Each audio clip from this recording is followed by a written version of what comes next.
Is it, am I audible now? Am I audible? Hello? Hello? Hello?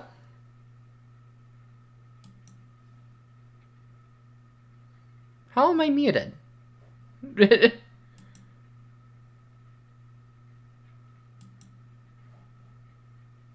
Am I still muted? Because on my graphs, I'm seeing that I am not muted, so I don't know why I would be muted. Hello? I kind of need someone to speak up here.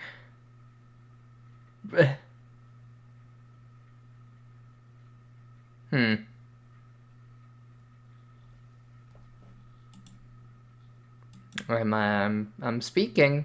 Is anyone hearing me? Okay. You'd refresh everybody, by the way, because I dropped 14,000 frames in 5 minutes, so you're gonna need to refresh your page to be synced up with me again.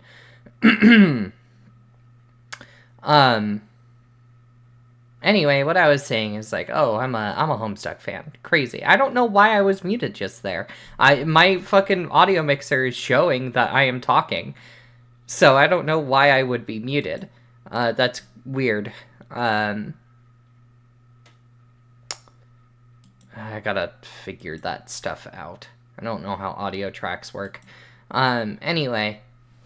Hello, everybody. What was I saying? Oh yeah, so I like Homestuck, and I do want to do a full read through of Homestuck on this channel, but restarting from the beginning. But yeah, it's a little bit of an ask, because of how many characters there are. So for the future, I'll figure out how I'm gonna do that. But for now, this is not the only work. Homestuck is not the only work that Andrew Hussey has made. There was stuff before Homestuck. There was all the stuff he did on Something Awful forums. There's stuff he did other comics works with like Whistles and It Don't Stop, and also there is the obvious of Jailbreak and Bard Quest and Problem Sleuth, all on the MS Paint Adventures when that was a thing. But there is something that Hussey did after Homestuck, and it came out during COVID. It was Psycholonials, and this game rewrote some of my brain chemistry. This game rewrote a little bit of how I think about the world.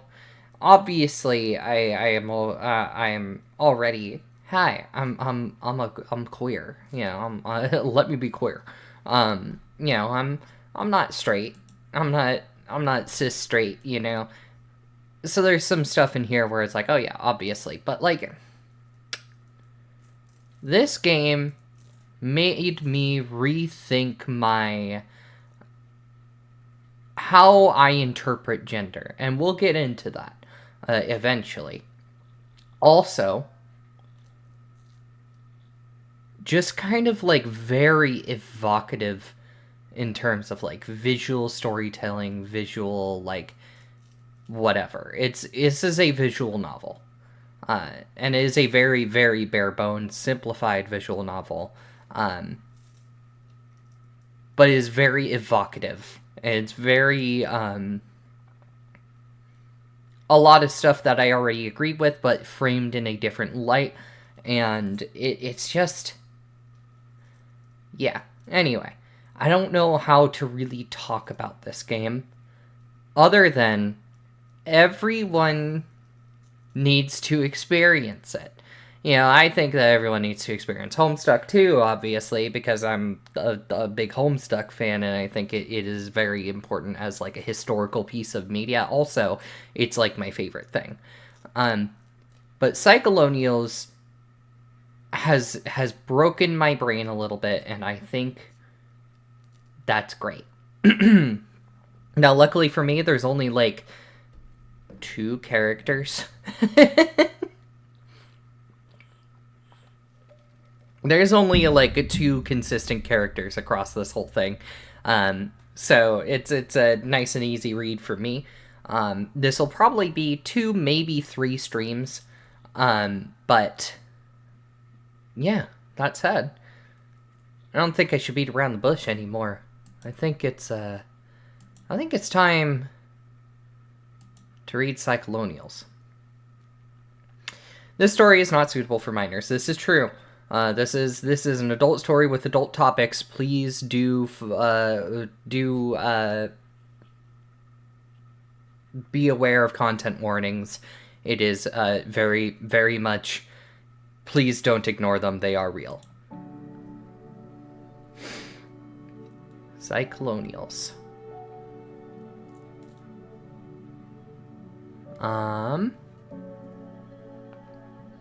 Honestly, that's all there really is to it. It's Psycholonials. Turn that up. There we go.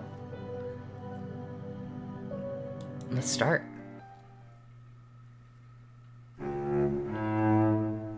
There is on the left side of the screen a sword going towards a sword compilation. Right side. Sorry. An island sits off the eastern coast of the United States. It is a little over 10 miles wide, and most of the year a little over 10,000 people deep. They call it a summer colony. When the weather gets warm, the number of people pushing down on the island swells to around 50,000.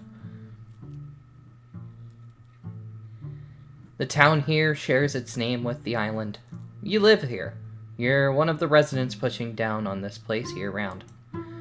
The steady residents don't contribute much weight, though. Off-season life is like a reprieve for the island, like lifting the load off the back of a perennial workhorse. The summer crush is a different story.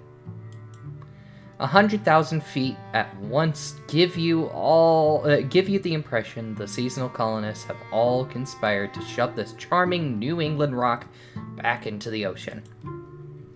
But 2020 is different. You don't see it happening this year. Can't say you're heartbroken about it either.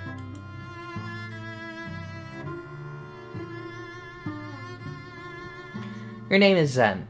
It's pronounced more like Jen than Zen. Most people have been determined to mispronounce your name since elementary school, so at some point you decided to go by Z, and it stuck. Stuck it to your parents too, sorta, who endowed you with the romanization of the name, which would either guarantee a lifetime of correcting people or interminably acquiescing to their wrongness. You like Z better anyway, because it's yours, not theirs. It's roughly 3 p.m., and you've just woken up. Earlier than yesterday, so that's a plus. And with a bit of a hanger. But that's far from unusual. Your bedroom is a bit messy, but you don't notice it anymore. It's a cozy little depression nest, and it serves its purpose well, which is to store the body of a depressed 23-year-old woman when she's not working. Whilst the decor manages to accurately reflect her personality and emotional landscape.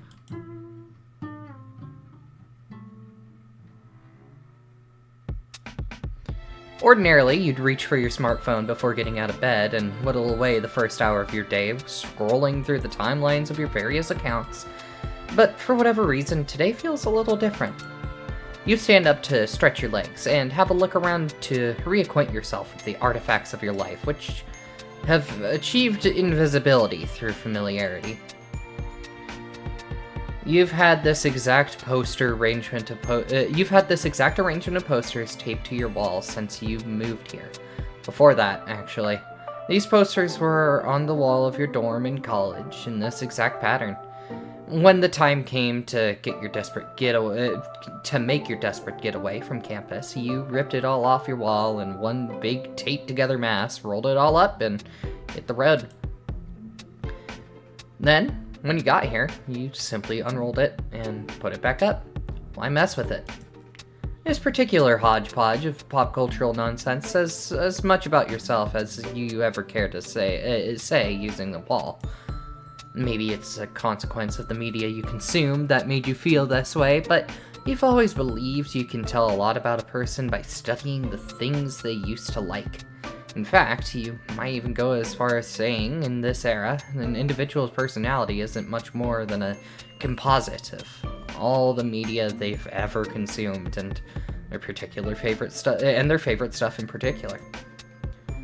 That's why whenever you meet someone new, you kind of wish you could just look at their bedroom and take a quick tour of all their interests, sparing you a lot of laborious banter and wondering over whether someone's worth your time. Again, could be certain types of content you've consumed in your past which result in this philosophy, but you can't be sure. All you can do is refresh your memory on your various interests to reaffirm who you are to yourself, along with any imaginary voyeurs who have inexplicably decided to tune into your underwhelming morning ritual. That's your Metal Gear Solid poster. You have created a number of fanworks for this series, and not a single one of them is suitable for children. Very few are suitable for most adults, actually, but never mind that. You think Kojima has an advanced understanding of war, which has eluded authors far more celebrated than he. You also think Kojima has an advanced understanding of horny gay men with enormous butts, which is an asset of far greater literary value in your opinion. Insane Clown Posse, of course. You're way out of this by now, but you had a juggalo phase in high school. And the reason for this decision was extraordinarily complex and layered, far over the head of anyone who would ever be inclined to wonder. If you even need to ask why being down with the clown cannot be fully explained. You mainly keep this up as a reminder of your roots. A reminder of a philosophy toward family, which you prefer to more conventional definitions. You've had this up since 2017, which is before Post went apeshit with all the face tattoos. Increasingly these days, he seems determined to look like hot garbage. And yet, the uglier he gets, the more fond of him you grow. You will never forsake this kind-hearted goblin prince. He could tattoo a dick on his face, and you'd probably weep tears of joy. It's like you said when you checked out the ICP poster. You like to keep reminders of your pop cultural roots. There was a long story you read when you were young. You almost never talk about it now. But this guy is here to remind you. Whether you like it or not, it's part of who you are. It's part of you now.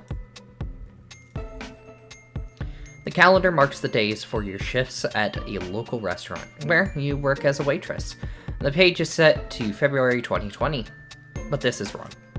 The pandemic sent you into an unusually bleak depression spiral, so you haven't flipped the page in months. This is right.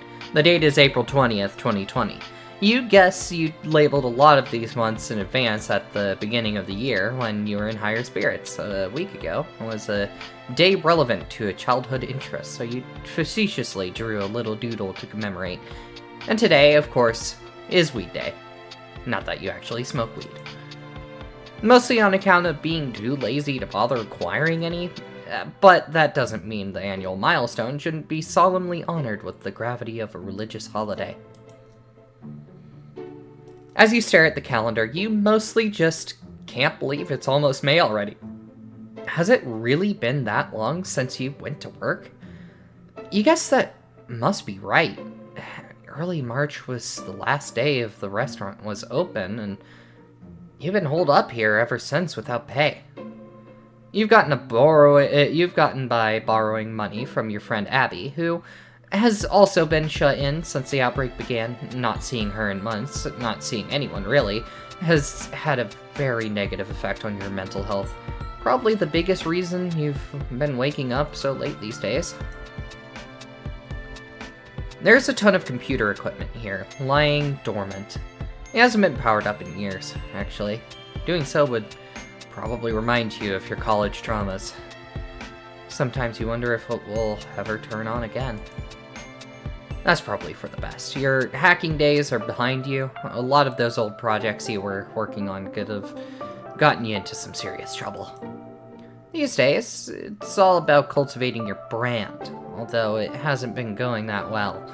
More to the point, you'd probably be the first to admit your online brand is fairly shitty.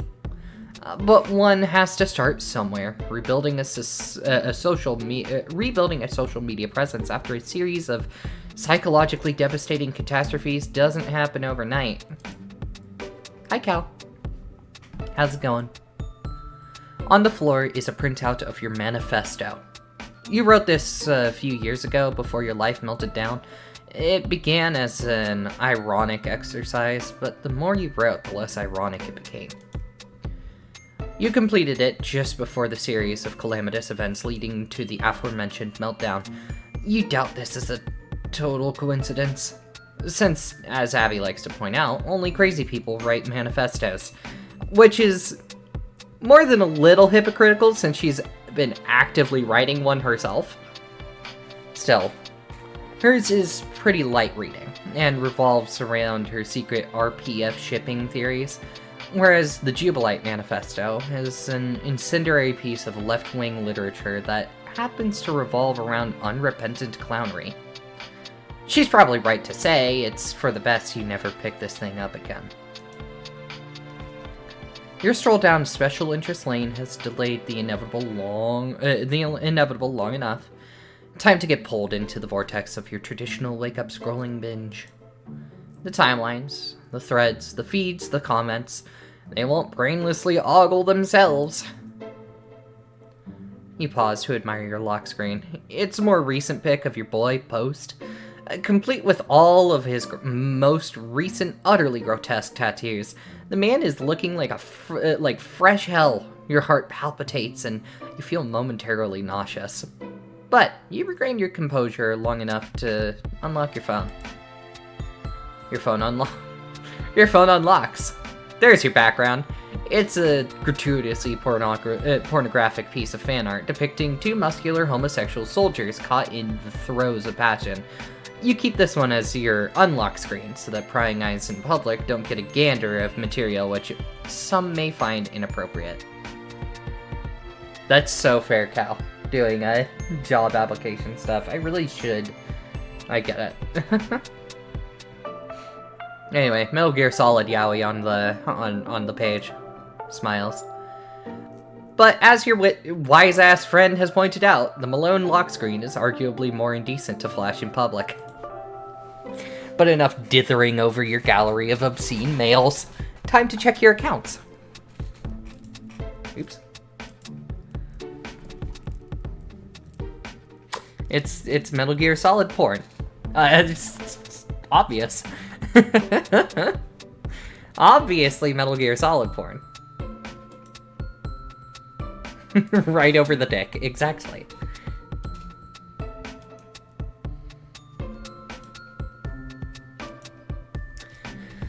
Most of your effort in attempting to build a brand has gone into your Instagram account. As a new influencer trying to get your footing, you've been tinkering with something in the e-girl genre. So far, you aren't doing anything too crazy. Your Dadaist impulses are what your TikTok is for. I think it probably is solid and liquid, yeah. I have no clue, though. Z69 Clown Boner 420.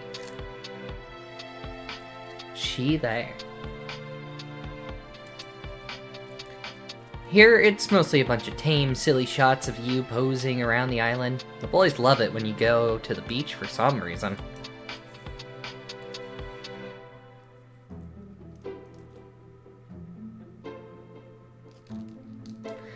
They're very basic. Your light following mostly attracts a bunch of simps, reply guys, and rude remarks to the comment section. God. Fucking Pickle Rick .fart. Imagine being named E-Boy Steve. Imagine choosing this username for yourself. Why would you do that? Why would you choose E-Boy Steve? What is your problem? There's no sugarcoating it. Your TikTok is just plain weird, full of avant-garde shitposts of a humorous nature, usually performed in a completely deadpan manner with oblique intent to the average user of this platform. Sometimes you will knowingly post cringe, always ironically though, which, as far as you're concerned, is dynamite content. Not many people understand it, though. A handful of loyal simps in your follower list always seem to lap it up. Abby never misses an opportunity to reprimand you for your cringe posting. This is to be expected, though. She's a pro, after all, and even you know your cringe posts are indefensible. That's entirely the point. What an awesome account. Twitter is bad. You hardly use this account, but you keep it on hand for the sake of continuing to receive abuse? You're not sure. The doxings and harassment have finally died down over the last year, nothing close to what they were just after your meltdown. The persecution of your past crimes is barely at a trickle now, which is a double-edged sword. Sure, it's nice to get fewer death threats, but it's also a sign that no one really cares enough to bother, which is bad for the brand.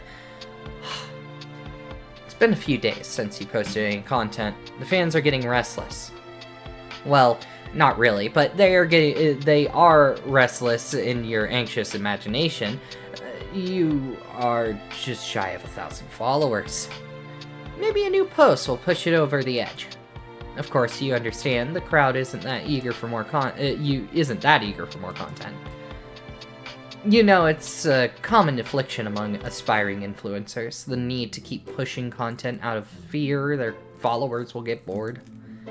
As if they're a slobbering pack of wild dogs, insatiable beasts who must have more. But you're not an idiot, and you follow plenty of accounts too. And you know you could barely give a shit even if even your favorite account stopped posting for a while.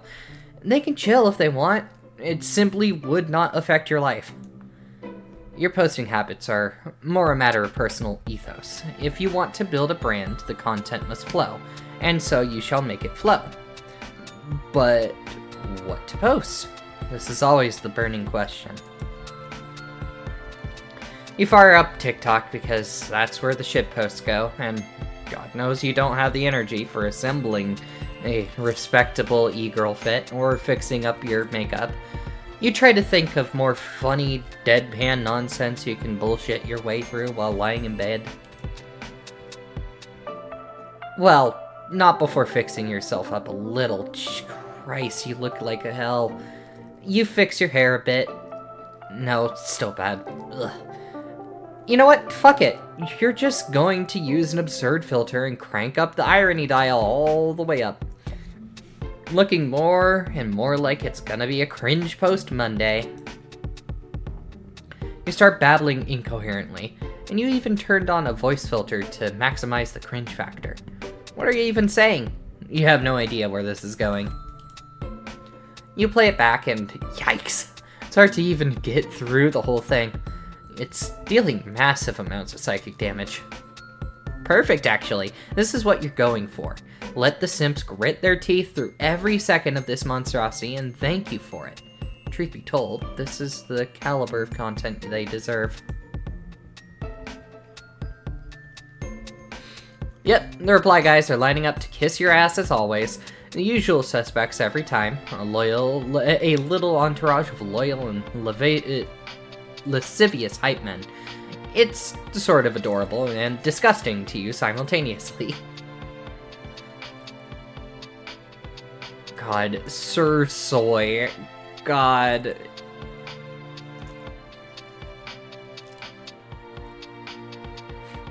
Awesome. Actually, maybe more disgusting than usual today. That feeling is creeping in. Disgust, not with the boys per se. It runs deeper than that. Your posts fucking sucked, and you're all on the verge of regretting it. Why is it always like this? Pushing out content. After hitting submit, equal odds that sense of loathing begins to settle in. Was the post a good idea? Could it have been better? Should you just not have bothered at all? It makes you feel crazy, this media landscape. Above all, you think your disgust isn't so much about the specific post as it is with the general lack of direction and inspiration. What the fuck are you even trying to do? What are you about? You're too depressed to come up with answers today, but then that seems to be true every day. You log off TikTok with dismay. You're getting a DM on Discord. It's your friend Abby. Not surprising, since she almost always hits you up after you post some content, usually with some friendly critique. Today is probably no different, and you have a feeling you already know what she's going to say.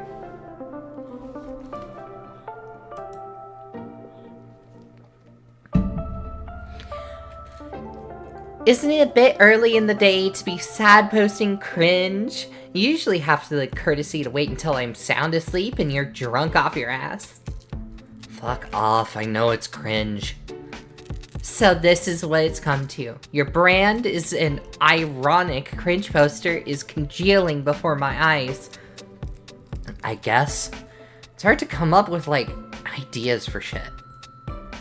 Ain't that the truth? What are you talking about? All you do is post vids of you looking hot and saying dumb shit. Yeah! That's a hell of a brand if you can make it work, which you obviously can. At least you know what you're about. I'm still trying to figure that out. It hasn't been going well lately. That's easy. That's easy. You are also about looking hot and posting cringe, apparently. Well, not fucking hot enough, not like you. Nonsense! The sizzling bitch plastered all across my TL begs to differ, and the gentleman callers you have attracted to your content. They seem none too displeased. Christ. Well, what's this, Z? You have crossed the 1,000 follower mark. See, you're being so down on yourself for nothing. You're well on your way to the big leagues. Fuck is this patronizing shit? Besides, how am I even on your TL? You don't even fucking follow me. You're too embarrassed to, remember? Cause it would hurt your brand if people could check your follow list and see my freak ass there with all my past baggage. Aw, that's not fair. You know the game, Z. How many of your fucking 3 million followers would you really lose if you followed me? I do follow you. With an alt, you know this. I mean on your main, Abby. What would it cost you realistically if I just showed up on that list? No fanfare, no shoutouts, or any bullshit like that. Just one friend following another because she's got her back. You lose, what, a few grand, maybe? Even then, it'd just be a handful of snarling cunts who you don't need stinking up the joint anyway. It's not even about that. It's about keeping the discourse down. Come on. I mean, not to sound like a bitch, but I couldn't handle the shit you went through. You know damn well we both got the same kind of dirt on us, but what? But you already fucked yourself up, and I'm still keeping a lid on it all, delicately. And if you thought it was rough for you, think what it'd be like for me at my level of visibility. Oh, I see how it fucking is. You're too famous, so you'd fall harder than I did. It's fine. I got thrown to the wolves because I'm a nobody, right? No, I mean, I had to go to the fucking hospital, Abby. Okay, fuck, I'll follow you. Jesus! I was just messing with you. Why do you have to turn it into such a serious thing? I don't know. It's fine, actually, don't follow me. I know exactly why you don't. I'm just being shitty because I'm in a bad mood. You're right, of course. If it triggered discourse, I'd be the one to take most of the heat anyway. I just need to keep piecing my brand together the old-fashioned way. Old-fashioned? Like horse and carriage shit? Yes, Abby, that's exactly what I mean. Like how people used to cultivate their social media platforms when everybody owned horses. What? Horses? I was fucking joking. I mean, just figure out what I'm trying to do or say here and let people who are into that come to me, naturally. The type of people who wouldn't give a fuck about the past is like... I know you're joking. Can we please just let it go unsaid for once that we're always both know when we're joking? We always joking. We get the shit. We are not basic bitches. Yeah, I know you know my dry response to you was also a joke, idiot. And can you cool it on the key smashing? I'm still fucking hungover, and it's the texting equivalent of listening to noisy traffic. Chaotic juxtaposition drama! Autocorrected key smash, exclamation. To take the edge off for my poor and feeble friend. Oh. I do that sometimes. It's one of my good goofs, as you know. Whenever you do that, it's only funny to you. It's just confusing to everyone else. Nope, it's objectively hilarious to all involved. Has anyone ever not been confused when you do it? Well, as if I even ever talk to anyone much about you. At least maybe we can agree the notion of chaotic juxtaposition drama sounds pretty cool, whatever that even means. Fuck yeah! It's why I thought you might be bringing up a worthwhile topic rather than continuing to destroy my morning with your useless brain garbage. About morning? It's almost 4, bitch. Good point. Gotta get going. Okay. Any sign of you getting back to work yet? Nah. Thinking that job is toast for good. Shit, why? For a while, I was hearing stuff from the owner about reopening the restaurant and getting ready for the summer, but I haven't heard from her in weeks. I think she might have given up on the whole idea that there even will be a tourist season and just left the fucking island. Or maybe she just got the Rona and died. Fuck. It's fine. I don't really care. Okay, but what about rent? You need me to send more money, or... you need me to send more money, or... No, I'm alright. I think I just won't pay rent this time. I don't even give a fuck anymore. What's the idiot going to do, evict me? Good luck with that, bro. Incredible attitude. I love you. Okay. I'm gonna eat some shit right now because I feel bad.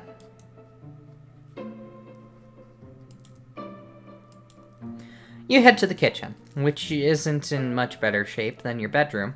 You pause to consider that the only reason it isn't quite as disastrous is because you spend so little time in there. Oh, that was clicked out. Oops.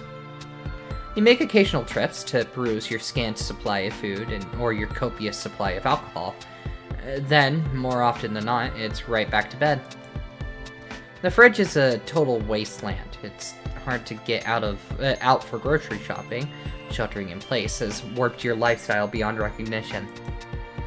Much easier to order shit, but money has been running low, and hitting Abby up for cash gets old. There's a pot of Kraft macaroni you think you made, 5 days ago? It looks like absolute shit, but it will have to do. You heat it up on the stove for a couple minutes, and bring it to the kitchen table for consumption directly out of the pot.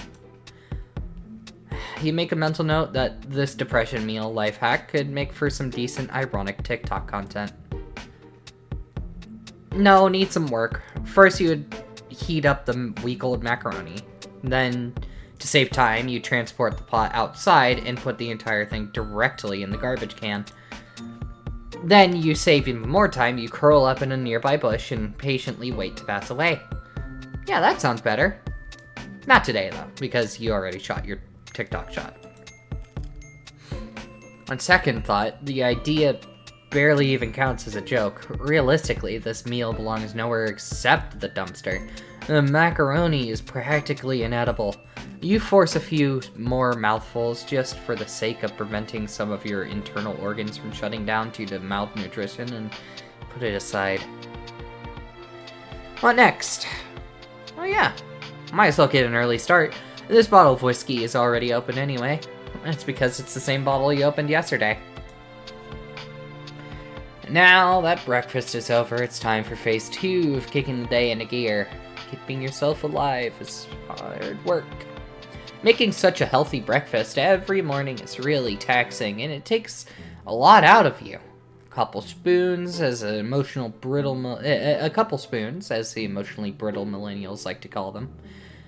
Right down the drain, just like that. When you're low on spoons, the only thing for it is to recharge with another session of mindless scrolling on your phone. Do you enjoy it? Hell no. But spoons don't grow on trees, and the invisible spoonometer, which probably floats over your head, seems to respond favorably to the practice. Scrolling. Some trauma brewing over here, some discourse ramping up over there.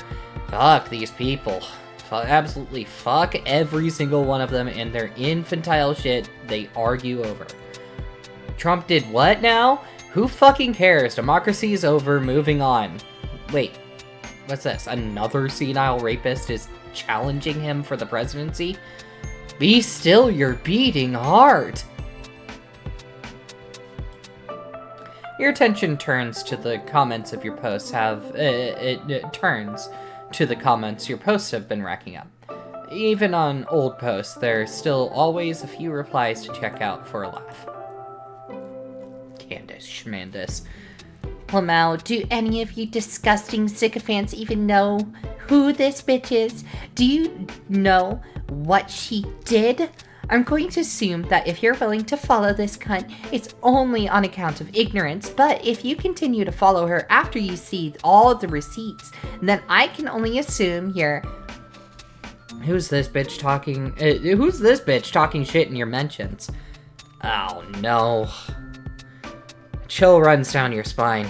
This is one of the nightmare people who helped cancel you a few years ago. You thought she got bored of you, but it looks like she's at it again. She's working hard to dredge up your problematic past, to make sure anyone who didn't realize you did that stuff stays well informed. What a service she is doing for the public. You simply block the vile harpy and continue scrolling. People like her tend to be hit and run trolls. Sure, it's still somewhat triggering to see them rear their heads now and then, but it's pretty rare these days. The followers with the real staying power, of course, are the reply guys. The merry little band of lonely boys who fluttered near your flame. A modest simp farm, as you've come to regard it. God bless them. That's the American dream, right? To own a nice little farm. You can herd anything on your quaint plot of land. A humble patch of dirt the founding fathers died to bequeath to you. They died for your right to harvest simps. Maybe they weren't half bad? Well, no, they were. You're just an enterprising woman making the best of a series of ill-intended imperialist blunders which took place several centuries ago. You guess that's all anyone's doing, really. These boys, though, they aren't genocidal frauds who stain the history books of your public education. They're mostly just a bunch of harmless, randy fools. You're almost fond of them, against your better judgment. You wonder how many members of this little flock happen to live here on the island. Probably nobody, since you have so few followers. You guess some of Abby's followers might live here, though? Actually, it's more than likely, since Abby lives here too. She's probably got a few simps who are thrilled to be living on the same small island with a sexy and popular influencer. Could the same basic principle apply to you on a smaller scale? Someone following you just because he happened to notice you're local? Not out of the question. You linger on the idea. The 1,000 people who follow you, they like you, right? Ostensibly, this is why people follow each other. The hate which has chased you around has obscured this truth, but it seems likely this is how normal people operate. That's kind of incredible for you to dwell on, that these people actually like you. Feels like a miracle that anyone would. You're certain that this list overwhelmingly consists of cishet males. You wonder how many of them are attractive. Can't possibly more than a precious handful. You try to imagine these kings, these magnificent jewels in the rough. That they would bother following you, a complete loser and shithead with a bad attitude and even worse content, while they have the audacity to be good looking and probably sensitive and misunderstood.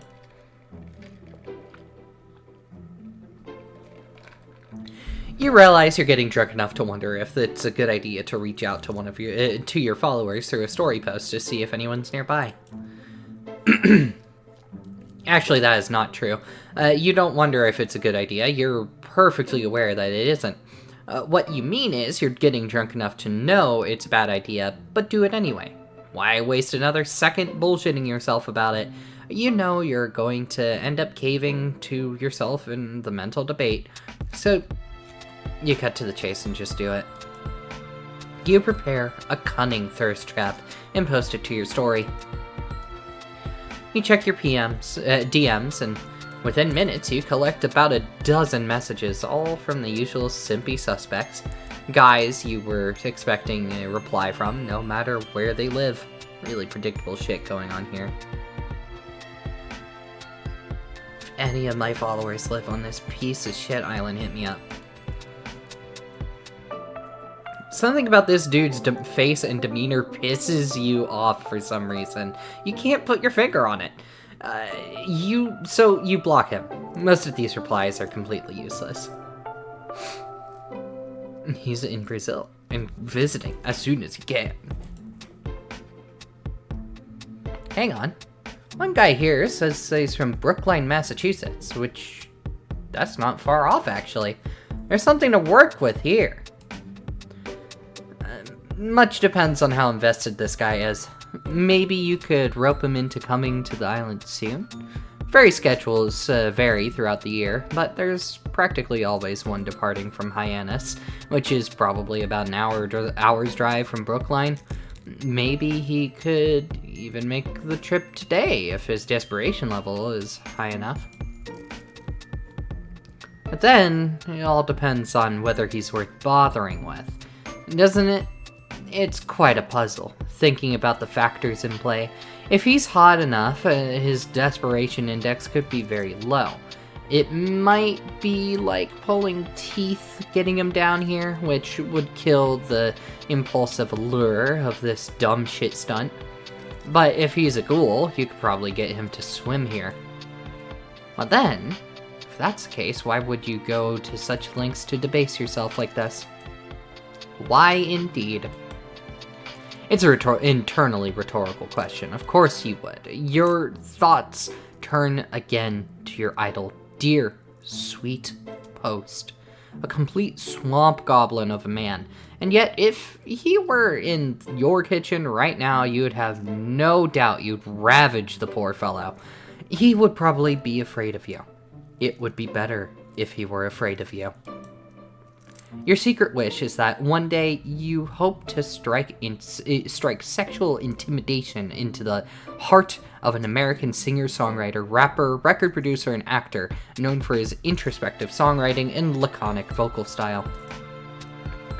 Not that you would ever make such controversial remarks out loud. Not again, anyway. Not if you hope to have a brand someday. Fuck it, you say. You only get to ruin your life once, or sometimes many times in rapid succession. But if that's the case, you like to think it's all one long grand act of ruination. And if you're really committed to daisy chaining a series of life-hobbling mistakes together, you might as well make it count. Rickline's not too far. Yeah. Just a drive and then a ferry? Yeah, I've never been there. Okay, don't really care. There's like weird thunder happening outside in real life. It sounds so weird, like it does not sound like thunder because it's like rolling above my head immediately. And it like stays. Hi, Crom. Why'd you pop in? Hello. Oh my god, stop fucking typing, Percy. Clown. God, lol. Over there writing a goddamn graduate thesis, like a complex, well-articulated response is going to mean fucking shit to me. Okay? Insane. Who do you think you are? I don't know, just a guy who likes your content? My content is fucking trash, and you know it. Not really. You look good. Percy.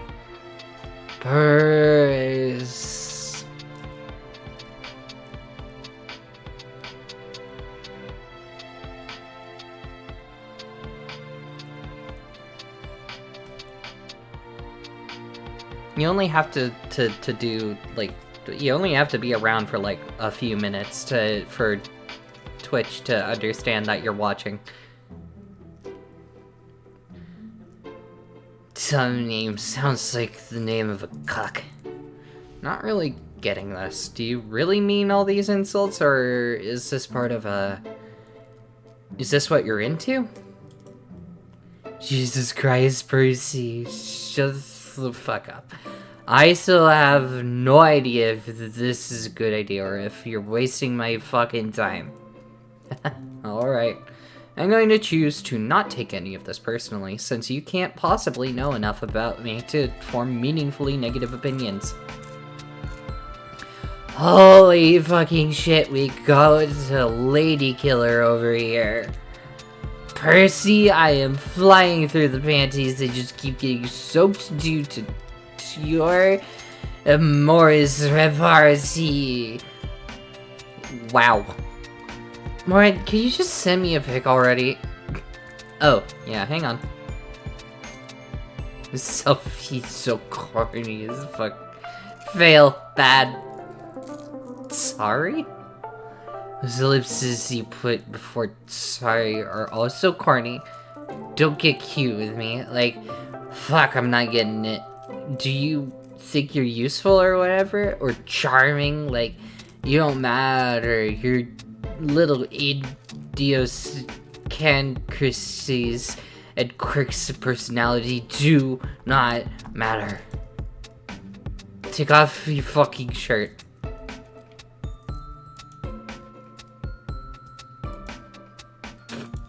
Lol. Lol. You're going to upset me. I get it now. You just like talking shit. It's your thing. That's cool. Go ahead and tell me how bad I look. I can take it. No, cuck. I'm not fucking with you. You literally just made me laugh so hard I puked in my macaroni. Okay, that's not true, but good one. You did! That dumb fuck face, your simp-ass face, Casanova face, oh god, dipshit, you're so dumb. I loved so much I barfed. Also, I drank too much. Well, you definitely do seem drunk, but I still don't believe you. I don't think you barfed. I think you're saying that for comical effect, to own me, if you will. To own me, if you will. You suck so bad, Percy. Percy, little shirtless baby boy from Brookline. Percy. Simply cry nips out. Mommy would be so proud of you and your cute little nippies. Check this out, stupid. Probably just Googled that. Nope, look. Lol, okay, I believe you. Good one. You alright though? Oh man, this isn't happening. What isn't? We aren't bonding over my fucking macaroni puke like this isn't a moment we're having. We aren't becoming friends and you aren't going to fuck me. Bye, Purse! The shenanigan is complete, you suppose. It can be a rush to pull shit like this, for reasons you couldn't really explain. But the rush is always short-lived. What soon fills the void it leaves behind is that unmistakable feeling of self-loathing and disgust. It's all a joke, isn't it? Your life, your brand. Come to think of it, you're not sure which of those two words is more deserving of derisive quotes. Maybe your quest to build a brand is childish, more vainglorious and clout-seeking, contributing to the loud and labored rasp of Western civilization's last dinosaurial grasp. Maybe you should just delete all your accounts. It's not the first time you've had this thought, but it will be the last. Last thought you have before you pass out, that is.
It is weird.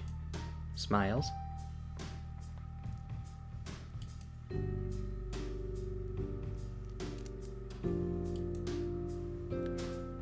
Your work is unfinished.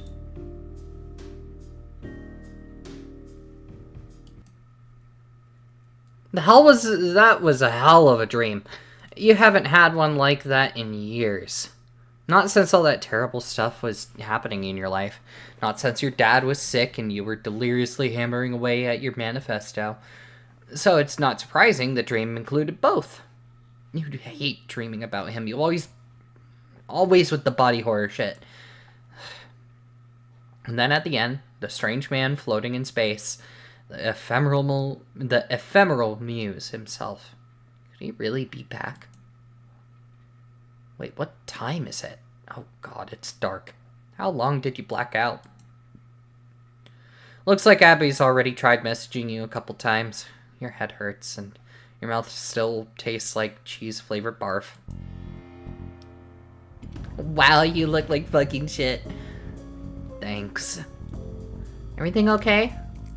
I puked in a pot of macaroni and fell asleep for a few hours. Now it's dark. Really productive day all around. Oh yeah, I also have some vague recollection of tormenting a semi-local simp who slid into my DMs.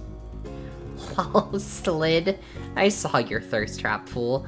It seemed unusually desperate even by your standards. Made me worry. So you started pelting my unconscious body with chatman invites. It's cool. It's cool, you're my mom now. Well, somebody has to be. The hag who physically birthed you fucked off, right? Fucking off was mutual. When was the last time she talked to you? Not since the incident. Works fine for me. You can be my mom. You're hotter and have much more clout anyway. True. As if I could spare a single precious second of my day for ugly bitches. Lamau, whereas ugly men are obviously a different story. Obviously. Is Post Malone still your lock screen? Yeah.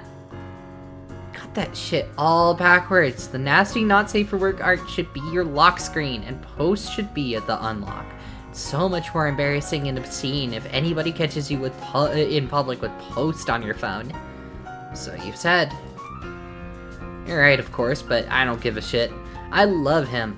He's a sublime gargoyle, an exquisite heap of human garbage, the perfect affront to all my senses.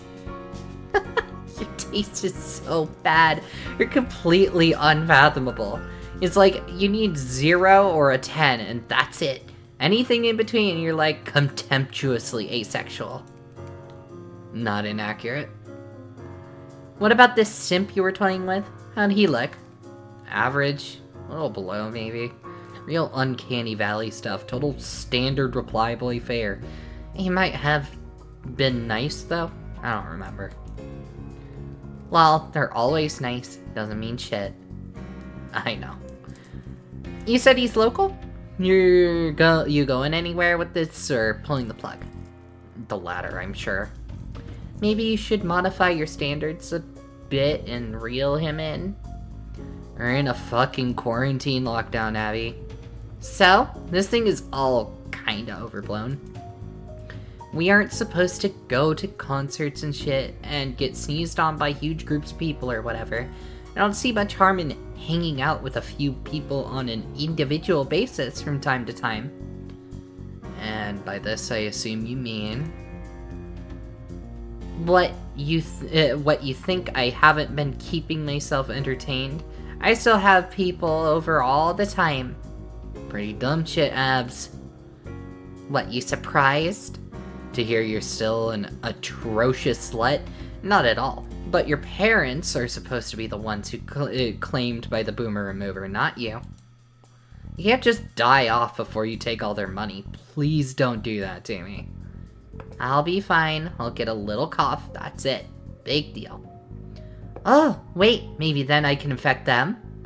Oh, actually, now you're using your fucking brain for once. Seriously, though, when's the last time you hooked up with anybody? I seem to remember you were very busy, last summer? Guess that was the last time. Haven't really been in the mood since then. You keep updating me on the revolving door of weird dudes you're picking up from the restaurant. I miss that. The stories were so good. Yeah, it was a real circus in here for a while, but I don't need shit like that in my life at the moment. Did your boss even know you were picking up on her gross male customers? As far as I know, she never found out. Doesn't matter. She's dead now anyway. What? Did you hear something, or? No, it's just the reality I have chosen to believe in. Pretty sure I'm quitting that job even if she reappears. I don't give a fuck anymore. Good move. I highly recommend not having a job and never planning to have one in the future, ever. You're rich. I also highly recommend being rich. Working on it. Not hard enough, apparently. You got a straight shot to riches right here, bitch. Just marry into my fortune. I'll even make you sign a prenup. That's super generous, but no thanks. I want to make my millions the honest way, by helping you rip off your parents. Yeah, but all that does is give me their money, whereas that leave you without the marriage certificate, huh? Oh, that's easy. He'll just want to give it to me because you wanna. You'll just give it to me because you wanna. I mean, yeah, probably. Z, I'll miss that restaurant if you never go wait tables there again. I won't. It's where we met, remember? Yup. Why did you pick me up that day, huh? Why do you have a friend? Why do you have to friend zone me so hard? Fucking brutal. Well, why didn't you pick me up that day? Because you're an ugly rich cunt and I probably thought you looked smelly that day. Bullshit, you dragged every sewer creature you waited on back to your place. Lol, you have the audacity to call me a slut? You are. So are you.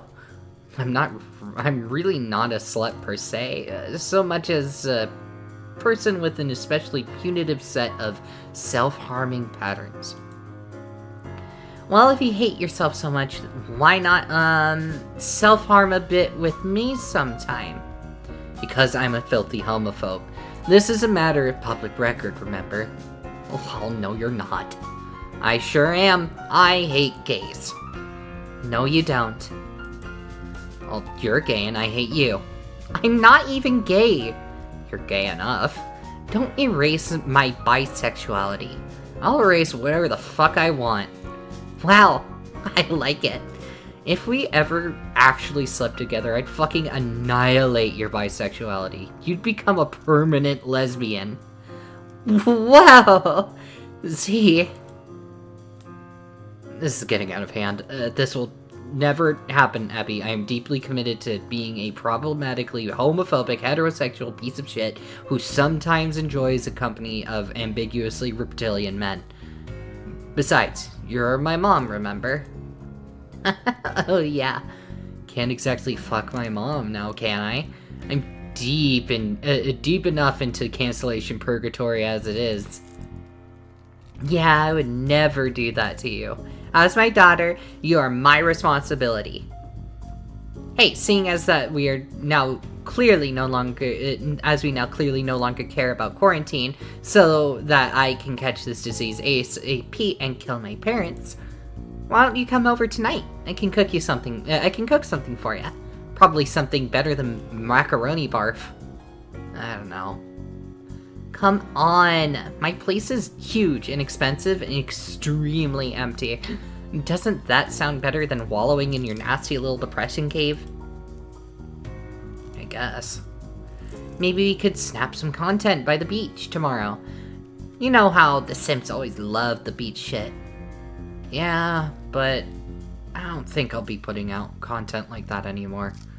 I think I'm thinking of revamping the whole brand. Oh? Yeah, I just had this crazy fucking dream. It was so wild. I think my subconscious was trying to tell me something important. I don't know if it's a good idea, technically, but I think I'm obligated to do it now. The shit was just too powerful to just write off. Do what? Remember my manifesto? Oh god, that thing? Yeah, I know. It's all pretty out there, but I think there's something to work with there. Well, if it gets you to come over and helps you pull yourself together, then I'm all for it. I support you no matter what. What a pal. True test of friendship is if you can humor each other's manifestos. Well, you humor mine, don't you? Oh yeah, I'm all fucking about, the truth of Jim Cook's secret romance. Well, G-Cook actually... But yes, thank you for your crucial support. I'll say your place is the fucking bomb. Do you think your parents will vacation there again this summer, or are they Rona spooked like everyone else? Yeah, I wouldn't be surprised if they hunkered down at the family compound all summer. Good riddance if so. Still amazes me that they're okay with you just squatting in their $10 million vacation home, like, permanently. The fuck are they even gonna do about it? I have the keys, and I'm a grown woman who does as she pleases. No arguing with that. But they must feel like they're getting a great return on that Harvard biz degree they bought you. Yeah, fuck that. I'm doing some numbers, motherfuckers. My brand is poppin'. Something tells me they're unimpressed by your meteorically accumulated clout. Yeah, they take a huge boomer shit all over it, any chance they get. I really wonder what they, wanted. What were they picturing? I'd leave school and slide into an Amazon VP spot or some shit? They probably could have made something like that happen if you were so inclined. I mean, maybe, but what the fuck do they think business is? I'm doing business here. People like my brand. This is how you make shit happen. Like, I can build on this to do whatever, later. I didn't even need my fucking degree. At least you finished it. Which mainly served the purpose of staving off their massive disappointment in you. Instead, they're only mildly disappointed. Yeah, I'm sorry about all that. It's alright, I ended up saving them a lot of money by psychologically imploding halfway through. MIT was actually super expensive if you weren't away. Oh, yeah, one time my parents looked into buying it. I mean tuition, you buffoon. I know! God, Z, remember we promised to always know when we're joking? Oh, yeah. Anyway, it's not like they had the kind of money your parents did to throw at an expensive education. They had to work hard for that, as they reminded me. I'll be an eternal failure to them, which means they're failures too. Oh well, the problem half solved itself, so who really gives a fuck? Huh? I strongly recommend having at least one dead parent. Oh! 2 is ideal, but what can you do? Aside from contemplating casual biological warfare? Yeah. My mom would never succumb to the Rona 4. Not her style. Still so funny to me that your plan to get away from all the life drama was to come here of all places. All melodramatically like, fuck this life, I'm running away to an island. Which makes you think of like remote island or in the Pacific or something. I mean, that was the plan. At one point I was looking at Guam. Then I settled on Fiji as the ideal getaway place. But that didn't really pan out. Fiji sounds nice. Yeah, Fiji's the fucking shit. But then you just hopped on a ferry to the nearest island possible. It was cheap. Poor, remember? Lol, you think she still keeps up with you? Like spies on your accounts? Not sure. I'm sure my mom has no idea they even exist. It was almost a moot point, though. Before my insane dream, I was thinking about just deleting them all. What? I just get that way sometimes. Aside from my crazy ideas, which probably never see the light of day, I'm actually just so fucking boring. No, you're funny. It's so funny. You're an untapped resource. You're such an untapped resource. It's a crime you've been going to waste. I know you've been through some shit, and there are ways to rebound from that. Yeah, but I still agonize stupidly. and wonder if I should just question the source of this torment. The internet is fucking insane. It just sits there as a bedeviling temptation, as massive, ominous, humming well of satanic potential, just beckoning you constantly. And if you aren't using it in some way to make something of yourself or elevate your identity somehow, it makes you feel like you're wasting a huge opportunity or something, or even wasting your life. It's like you were just saying, like, I'm so funny, and therefore it's a waste if I just fucking log off. But a waste of what? The system makes me feel like I'm wasting a resource by withholding myself from the system. But what if the system is what's wasting me? Damn.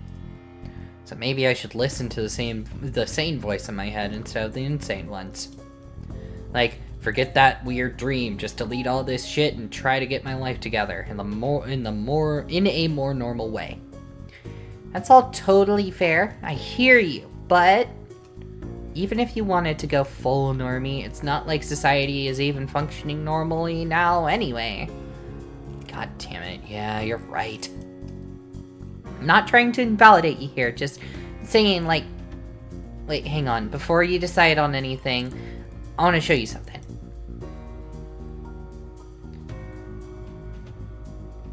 Oh, shit. You just followed me on Maine? Yeah? You sure you're ready to take this kind of heat? I did it just after we talked. I felt like a fucking tool. But nobody's even noticed yet. Well, maybe it'll never even come up. Yeah, you're a paranoid bitch. So am I, maybe. Probably been overthinking this. Also, I decided something else. If you really do decide to relaunch your brand, even if it's a bunch of crazy shit, I'll give you some shoutouts. I don't care if people think it's weird. That's what friends do. They support each other. Wow. Don't worry about it. Don't worry about figuring it out now, though. Just come over. I'm bored and I miss you, and you need to eat something real for a change. Oh, all right. I'll head over. Yay! Oh, but don't drive drunk. Get a lift or something, or I can just pick you up. Don't worry, Mom. I'm fine. The nap sobered me up. You promise? Yeah.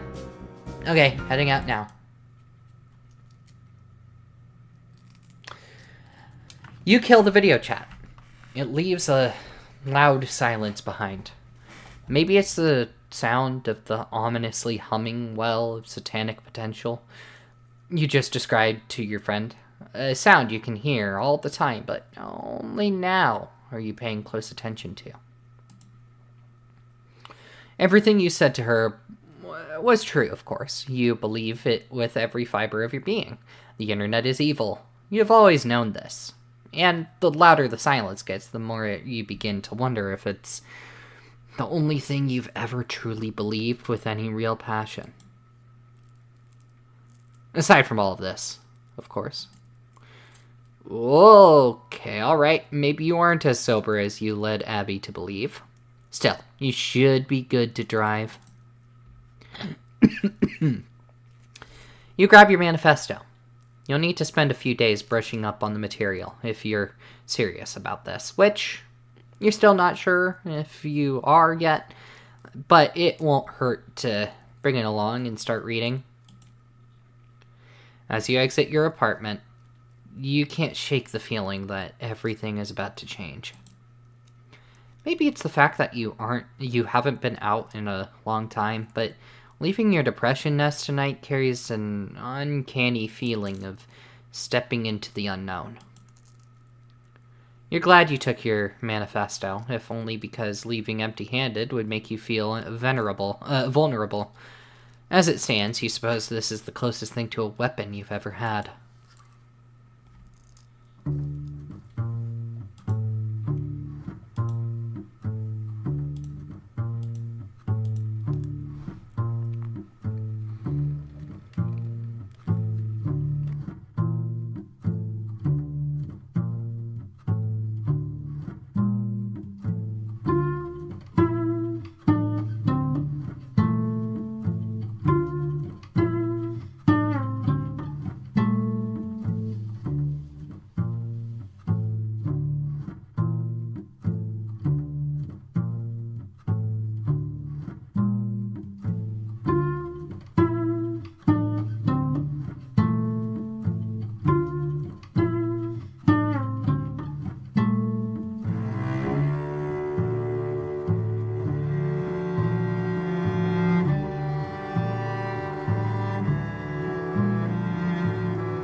End of chapter 1.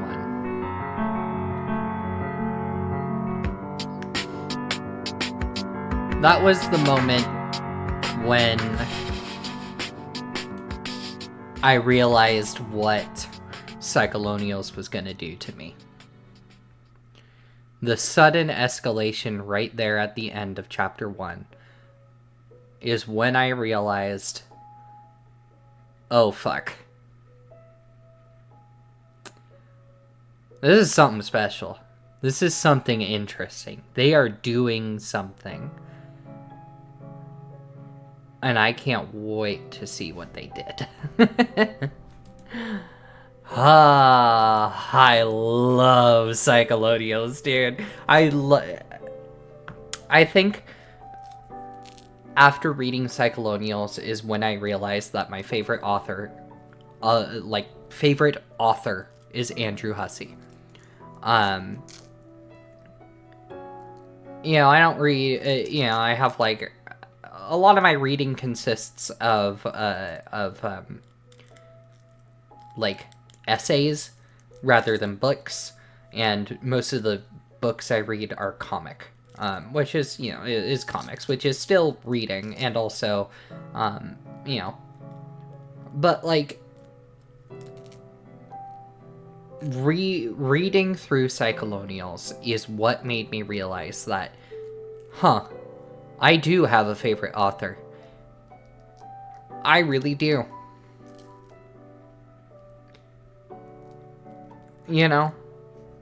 I read a lot of manga, I read a lot of comics, a lot of manga, and so I get a lot of, diverse different authorships and writing styles and drawing styles and this, that, and the other. The simplicity of the art style here in Psycholonials is deceptive, because it feels like it feels low quality, but it's just low resolution. The actual content of the drawings are so evocative to me. They are inspiring so much thought, and, like, how simple it is almost makes it feel like you are more in the place of Zhen here. Of Z. Andrew Hussey made something kinda crazy. And, anyway. This is just, like, a short little break to, like, bring in my thoughts a little bit about this game. I think I'll do this, probably during every interlude between chapters. I can't remember how many chapters there are in this game. But, yeah. This is something special to me. I adore this. Yeah. I'll wait for ads to end here. Just a few more seconds. Gosh. My little audio device thing is dusty.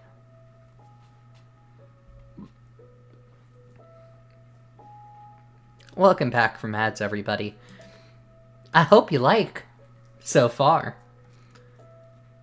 Interlude 1.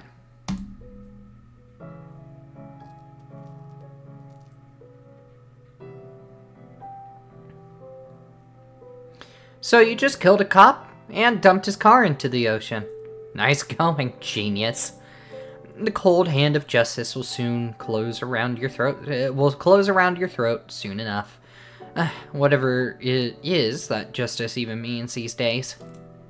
Maybe justice is what happens whenever people with power manage to punish whoever was trying to fight back a little for once. Maybe that's why you need a little more power of your own. Enough power to claim justice is what's happening when you're the one settling the score. Or maybe what you need is even simpler than that. Maybe what you need is the power of choice. So, what will you do, Jen? You're a fugitive now, and it seems only 2 choices are available. You can turn yourself in. Or you can run. Run like the wind and hide. Find Abby, dry yourself off, bury yourself in your work, and figure it all out later. Which will it be? Surrender or run away?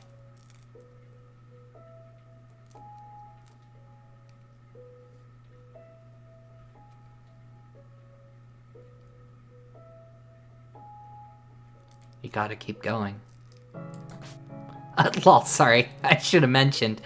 The ability to make meaningful choices is in this story can only be unlocked by a true successor.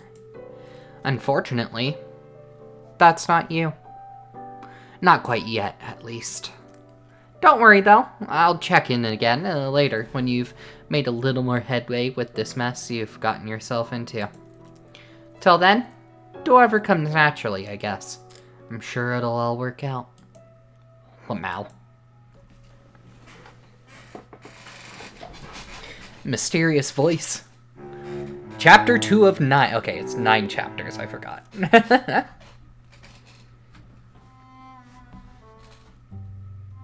Chapter 2, Pranksis. Also, just want to, like, a quick shout out. Clark Powell is the one who does the music for this game. He contributed a lot to Homestuck's soundtrack as well. Clark Powell is a phenomenal musician. Just kind of like wanna shoot that shot out.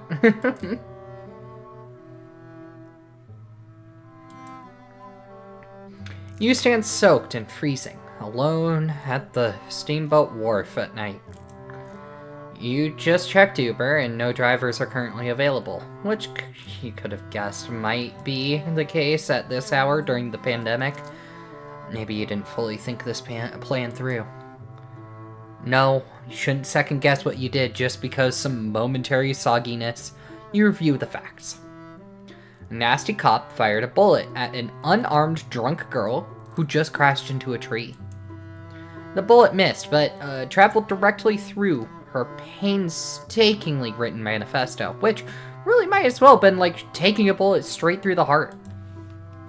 What sort of author would you be if you didn't feel this way? So you did what had to be done. You checked the dead cop for a body camera, but he didn't appear to be wearing one. I'm not sure if this sleepy NPD even uses those. Well, you thought they were sleepy at least. You guess all police forces in quiet summer colonies seem sleepy until the bullets start flying toward drunk girls armed to the teeth with manifestos. But that squad car surely had a dashboard camera. So you had to do something. What were you going to do? Shoot the gas tank and blow up the car? That probably only works in movies. The water is right there. You're completely surrounded by the stuff, actually. Now, the only evidence linking you to the scene is your wrecked car, registered to your name in the immediate vicinity of a dead cop without a squad car. Okay, that sounds pretty incriminating when you put it that way. You'll have to think about how to handle that. But more importantly, you really need to get out of here. You check Uber one more time. It says there's a ride available, 6 minutes away. That's a relief. We'll give you some time to improvise an alibi. You dial 911 and think about what you're going to say before hitting the dial button. The dispatcher picks up and asks about your emergency. You try to sound calm, but it's not a real emergency. Because it's not a real emergency. Not when it comes to the role you're playing right now. You're still cozy and warm in your apartment. You just don't know where your car is. Hey, I don't know if this is a real emergency. I just didn't know where else to call. I'm pretty sure my car was stolen today. Dispatcher goes through the motions, asking you for your name, the other relevant information. No reason to hold anything back. You want them to know who you are, so they can rule you out when they find the body and the wreck. You then continue weaving your improvised story. Yeah, so I think it might have been my abusive ex-boyfriend. He's been snooping around lately, and he has a spare set of keys. The fucker never gave them back to me. Dispatcher asks about him. Damn, you didn't think this far ahead. You continue spinning. His name? Sorry, I don't know if... I'm pretty scared of him. I'm not sure if I want to be on the record ratting him out. Don't you have, like, some witness protection shit I can do? Dispatcher explains that isn't really how that works. But they can send an officer in the morning so you can file a police report. Oh. Wow, no, I don't think, you really need to end this call soon before the wheels completely fall off this attempted alibi. Hey, can I text photos to you? To 911 or the police. How do I do that? Dispatcher provides you with a number to text, and you hang up. Your mind races for the right play. You panic and send the most recent photo which comes to mind. That probably was not the best idea. Maybe you should have just hung up after saying you were scared of giving it to give his name. Or you just had to go further with the bullshit. Witness protection program? What the hell was that? Oh well, it's done. It's a small wrinkle in your alibi, but you think you've easily done enough to leave the police feeling confused about what happened tonight. Your Uber's here. Not a moment too soon. You're freezing and exhausted. Somehow, role-playing on the phone with the first responder has been made more psychologically draining than exchanging gunfire with one.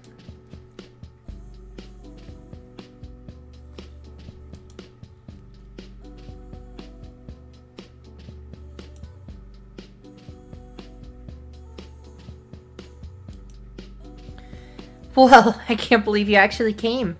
Just been watching my phone all night, waiting for you to tell me you can't make it after all.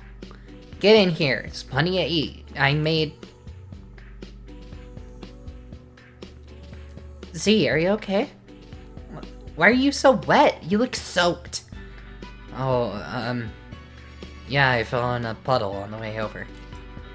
Oh, you were right. I was too drunk to drive, so I just took an Uber. It's hard to find a ride at this time of night. Oh, yeah, I bet. So, you fell in a puddle and got soaked head to toe? It was a big fucking puddle. Jesus. Why don't you go clean up? You can grab anything from my room to change into something dry. Yeah, dry sounds good. Okay, I'll be right here. I'll heat you up some dinner when you get back. Oh my god, you poor thing. Having a rough day, aren't you? Don't worry. You made the right call coming over. I'll take care of you. Thanks, Mom.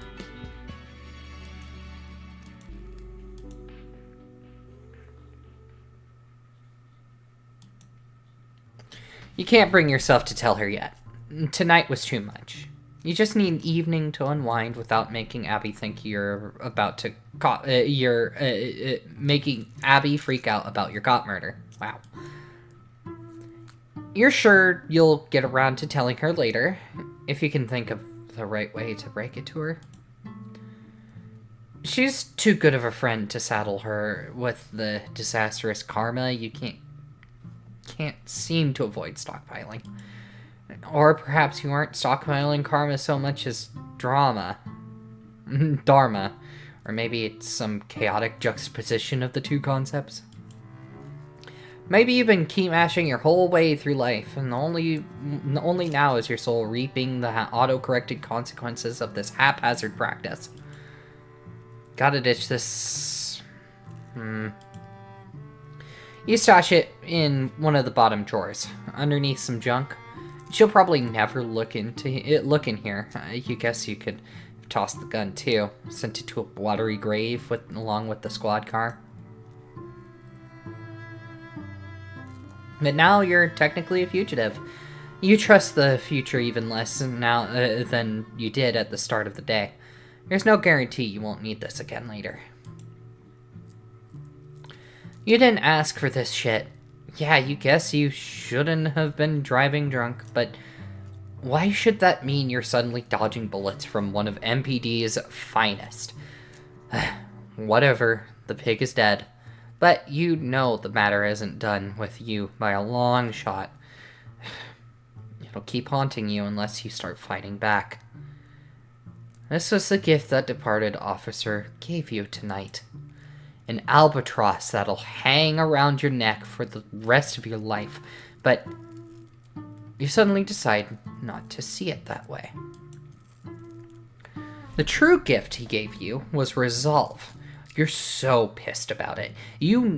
Now you know you're on the right track. Your ambivalence about rebooting your brand is completely gone now. In its place is the same rage and disgust which led you to write your manifesto in the first place.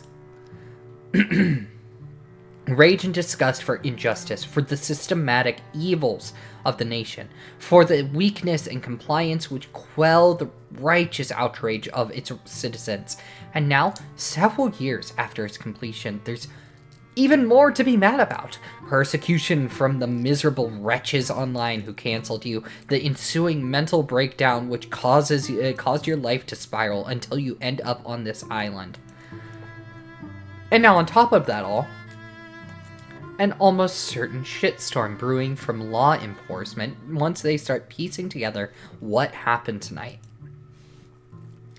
Well, they can do their worst. All the dirtbags out there can have at you as soon enough, but can have at you soon enough because you won't be hiding for much longer. Your brand is about to get a very serious facelift, and once you step into the spotlight again, from now on, people are going to find it a lot harder to ignore what you have to say. You and Abby have a lot of work to do tomorrow. The next day.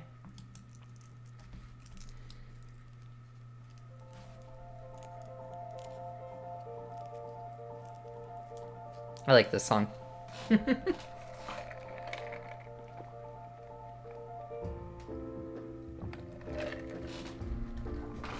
Remember to stay hydrated, everyone. Your name is Abby.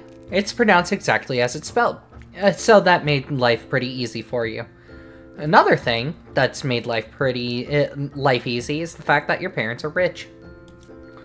Rich doesn't really do it justice, though. Most people who vacation on this island for the summer are rich, relative to the average American citizen. Your parents are billionaires. It's not the kind that barely qualify. 1 billion has 10 digits. And they didn't see 1 billion has 10 digits. But they didn't seem to content to stop at 10, and society was more than happy to oblige. They own the house you live in, which represents a minuscule rounding error in the grand scheme of their total net worth. Easy to forget about most of the year, and they probably would if you didn't live here year-round. Growing up, you formed memories of this place strictly as a summer home. But after college, you decided to move in here permanently. Mostly because it keeps them out of your hair. It's not the most convenient place to visit, so they never bother until the summer rolls around. And this year, it's looking more and more like the summer. Like the summer, as you once understood it, never will. It's roughly 9 a.m., and you have just woken up. Later than yesterday, but that's okay. You were up late last night, tending to your beleaguered friend, and even popular influencers need to sleep in sometimes. Your bedroom is tidy, and you always notice if it isn't.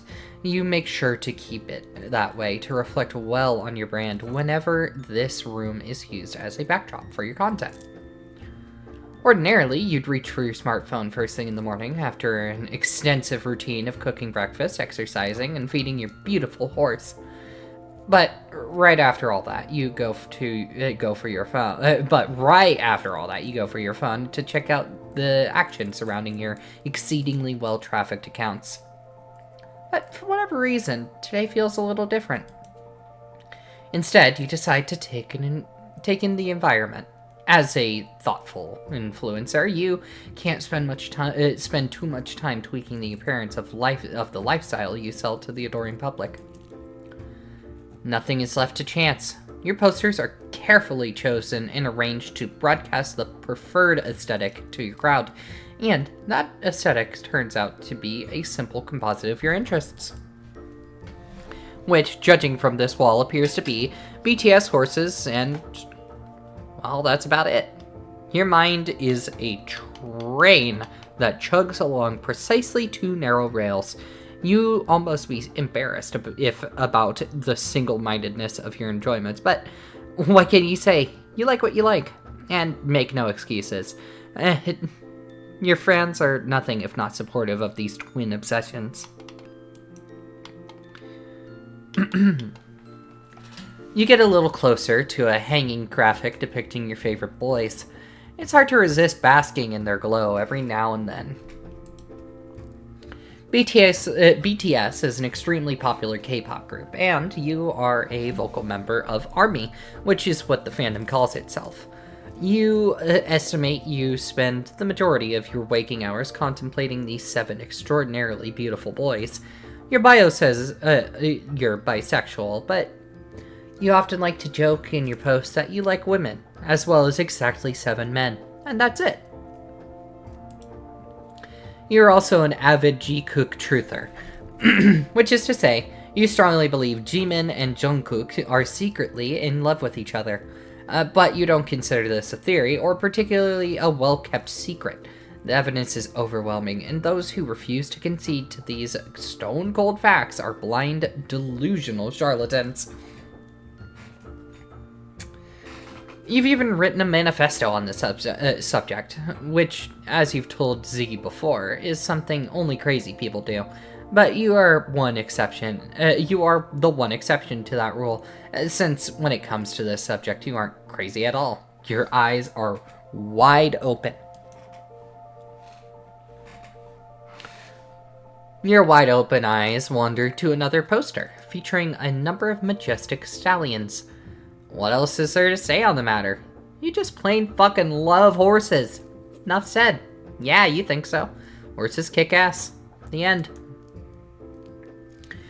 You meander toward your desk. Mostly cosmetic and hair supplies live here, plus some other silly stuff you keep to keep things fun whenever you stream content from this station. Little conversation pieces, things your fans to notice and comment on. Nothing from any fandom you're particularly interested in, per se, but you are mindful of the interests of your followers, and you like to throw them little bones here and there. But when you're not streaming or doing yourself up for shoots, this here is the main reason you find yourself at this desk. You primarily use this laptop to write your fics. Lately, it's all RPF stories dedicated to exploring the alternative universe lives of your 7 favorite boys. Many of these fics get pretty racy. None of your fans have the slightest idea this is one of your hobbies. You keep it pretty tight-lid on your habit, since it's frowned upon in many social fandom circles, to say the least. Okay, the truth is, if you think you'd get crucified if it got out. But you're not much like Z. You don't throw caution to the wind as she has in the past. Your brand is a tight ship. Well, except when it comes to effusively sharing your sexual exploits with followers. In that sense, it's quite a loose ship. But when it comes to writing fiction, that's a whole different can of worms. The heads will understandably roll if the wrong types of online stories were to be associated with your name.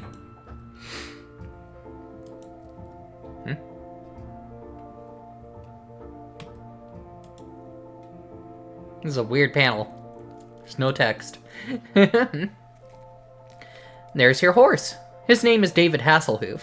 Your parents got him for you as a high school graduation present, when he was just a wobbly-legged little colt. It makes him almost 10 years old now. When you graduated from Harvard, first thing you did was make plans to transport David to the island where you could reunite with him and tend to him on your own in the summer home. He is by far your favorite family member, the very essence of quiet strength and loyalty. As for the silly name, It came with the horse. You had never even heard of David Hasselhoff before you got him. You assume it's a pop cultural reference that boomers would get worked up about. But the way you saw it, who are you to fault them for their pop references? God knows you're prone to indulging in the references held dear by you and your peers, so you can't possibly begrudge your elders the same simple joy. Besides, you thought the name was cute. Your phone is buzzing. Who could this be? Oh, it's Z starting a video chat. Not out of the ordinary, but quite ridiculous in this context considering she slept in your house last night. But, Hey, you're awake. Kinda. Why don't you come downstairs? I'll make you something. Check out this bitch who can't seem to stop feeding me. What did I even do to deserve this bed and breakfast shit? You realize I suck, right? You've been living a very unhealthy lifestyle. I just want to help you recuperate before you sink back into your den of despair. I don't know if I'll be going back anytime soon. Your parents' huge bed is super comfy. I must say, I enjoy rolling around in its extravagant expanse, getting my stank all over it. I feel like I'm marking my territory. I'm glad you're amusing yourself in there. I pissed in it, actually, to really get the job done. Oh, no you didn't. Sure I did. Please tell me you didn't actually pee in my parents' bed. Well, no, not yet at least. I do have to pee kind of bad though. Oh my fucking god, will you get the fuck out of there? Come on, we're in the same house. This is dumb. Let's hang out. Tell me about your big plans. Oh yeah, that shit. I almost forgot why I made the harrowing journey to your manor. Yes, I know, you risked life and limb to get here and fell in a huge puddle. I'm hanging up now. Come downstairs. Whose dick do you have to suck to get a mimosa around here? Mine. Well, if I must. But if that's how it's gotta be, then your bed and breakfast is about to get a Yelp review for the ages. Z, why don't you hold off on the booze for a while? It isn't even 10 a.m. yet. Here, I'll fix you some orange juice. What, I thought this was a brunch. That's how you do brunch, right? Yesterday, you were so drunk you were barfing in your macaroni and falling into puddles. Oh, yeah. Just slow down. My parents have a wine cellar which you can feel free to raid tonight. Wow, nice. Yelp review just got a lot better. Good enough to bury the tawdry dick-sucking lead, at least. Lol. So, speaking of last night and falling into puddles, what about it? You were completely soaked last night. But I noticed your manuscript was dry. Yeah, okay. So, I lost my balance and I could tell I was heading right for the puddle. The huge puddle. Yeah, I don't want my thing to get wet because, like, printing out another one would be just a fucking pain. So I was falling, I used my quarterback arm and, like, launched it to safety. Then, splash! Down I go. I see. Why is there a hole in it? Oh, that's a hell of a story. Looks like a bullet hole. Yeah, it is. I shot my own fucking manifesto. Huh? You mean last night? No. This is like years ago when I finished the thing. Remember my whole mental breakdown? Oh, damn. I mean, yes, you've told me the story, but I guess not all of it. Day I finished that thing it coincided almost exactly when that all was going down. Like when my dad died and I dropped out of school and I completely fell apart and I said all that crazy shit online.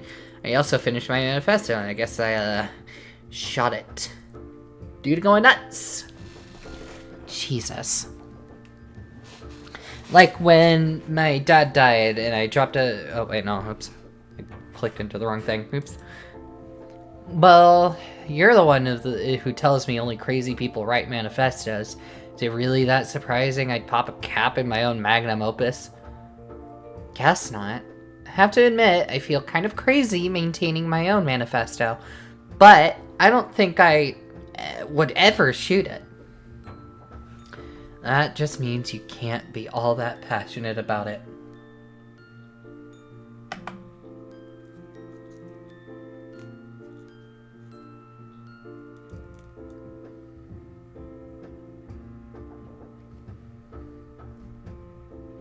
Got a bunch of texts. Alright. Oh, excuse me, but that is bullshit. I mean every word of it with all my heart. You should read it. Abs, I'm not reading your sordid K-pop manifesto. Aw, why not? I'm trying to understand your stuff and help you with it. Because you don't need to sell me on anything. If you say that your boys Jim Cook are fucking each other, then I believe you. But there's so much to it. Yeah, and I believe it. Just let those boys be in love, you know? Good for them. I don't need to prove through your painstaking academic rigors. Okay, fair enough. Meanwhile, unlike you, I am intellectually curious enough to delve into another woman's delirious manifesto. Oh, you read it? A few pages. That is what little I could glean through the gaping bullet hole. So what do you think? It's unsurprisingly quite intense. I'd expect nothing less. It's also very, what? Clown heavy. Yeah, it's all about clowns. Isn't this all just inspired by your Juggalo phase?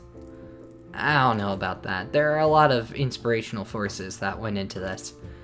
Mostly, all this shit came to me in a series of increasingly psychotic dreams and a run-up to my mental breakdown. That's pretty hardcore. Now you want to turn whatever this is into your rant? Yep, I'm fully committed to it now. On a fucking mission. Well, cool! I mean, I remember you talking about it before, but it was always in the vague context of some crazy thing you wrote, not something you actually wanted to do something with. So if I'm going to help you out, maybe you can explain it to me a little more? Mostly it's just a bunch of revolutionary rhetoric about how America and capitalism sucks and should be destroyed. Naturally. But the socialist rhetoric is repackaged to be, like, super clowny. Well, who doesn't love a nice clown? Fucking nobody. So, that's it? Lots of radical left-wing philosophy, plus, like, everyone gets to be a clown? Basically. But there's a lot more to it. There's also tons of lore. Lore? Yeah, that's what my feverish dreams provided, mostly. So much shit. I talk about where these ideas come from. The Jubilites originated from the planet, originated on the planet Whimsifay. Well, a planet? So Jubilites are alien clowns. Yeah, well, they were. Their civilization died millions of years ago, and their founder has been communicating to me through dreams. Not literally, I mean, I know they're just dreams, but that's what the lore says. Whimsify. That's how it's pronounced. But it's spelled Whimsipae. Whimsify. Well, cool. I didn't know it was this deep. But I guess this was a whole creative writing project then? Not just a crazy manifesto. Oh no, it's still crazy as fuck. Yeah, it runs very deep. I think with my new brand, it'll just release the whole thing sequentially. Like in little bits, a few pages at a time. Okay, so where do we start? Well, obviously the first thing gonna need is a new clown Sona. Oh, that sounds fun. Yeah, clowns are fun as shit. That's the whole point of them. Somehow. That's how I envision rebooting my brand. I just start the fuck over. Then I come out with my clownsona, and I'm like, hey, this is me now. I'm a fucking clown. And I do a bunch of photo shoots, and that's my starting content. Once I establish myself that way, then I start rolling out the serialized manifesto content. Like, start pitching that to people, and see if I can drag more enthusiastic new clowns into my tent. This sounds great. I can help you come up with a clownsona. Maybe later I can make one too. Oh, I'd expect nothing less. You'd make such a lovely Jubilite. Wow, flattery will get you everywhere. Oh. It better, bitch. Lol. How about after breakfast we head up to my vanity? We can give you a whole glow up. A clown up? Hell yeah.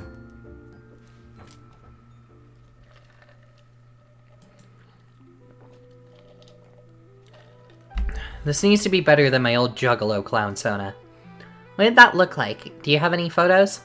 Probably, but it just looked like some edgy teen piss. You don't need to see that shit. It will contaminate our results. Didn't you also cosplay a long time ago? You should be an old hand at this. Maybe you don't even need my help? Yes, I did when I was a kid, but you don't have nearly the amount of gray makeup it would take to duplicate those results. Huh? Never mind, we won't be speaking of that. And that's the last Homestuck reference this entire visual novel. I just want to make some cool clown shit happen here. I think I want to do something with Z's. Z's? Like my name? Oh! Yeah, Here, let me try something. Oh! Actually, that's fucking sick. You like it? Yes, I do. Abs for a ridiculous bimbo, you can be a genius sometimes. I mean, I did graduate from Harvard, you know. Yeah, by fucking all the professors, right?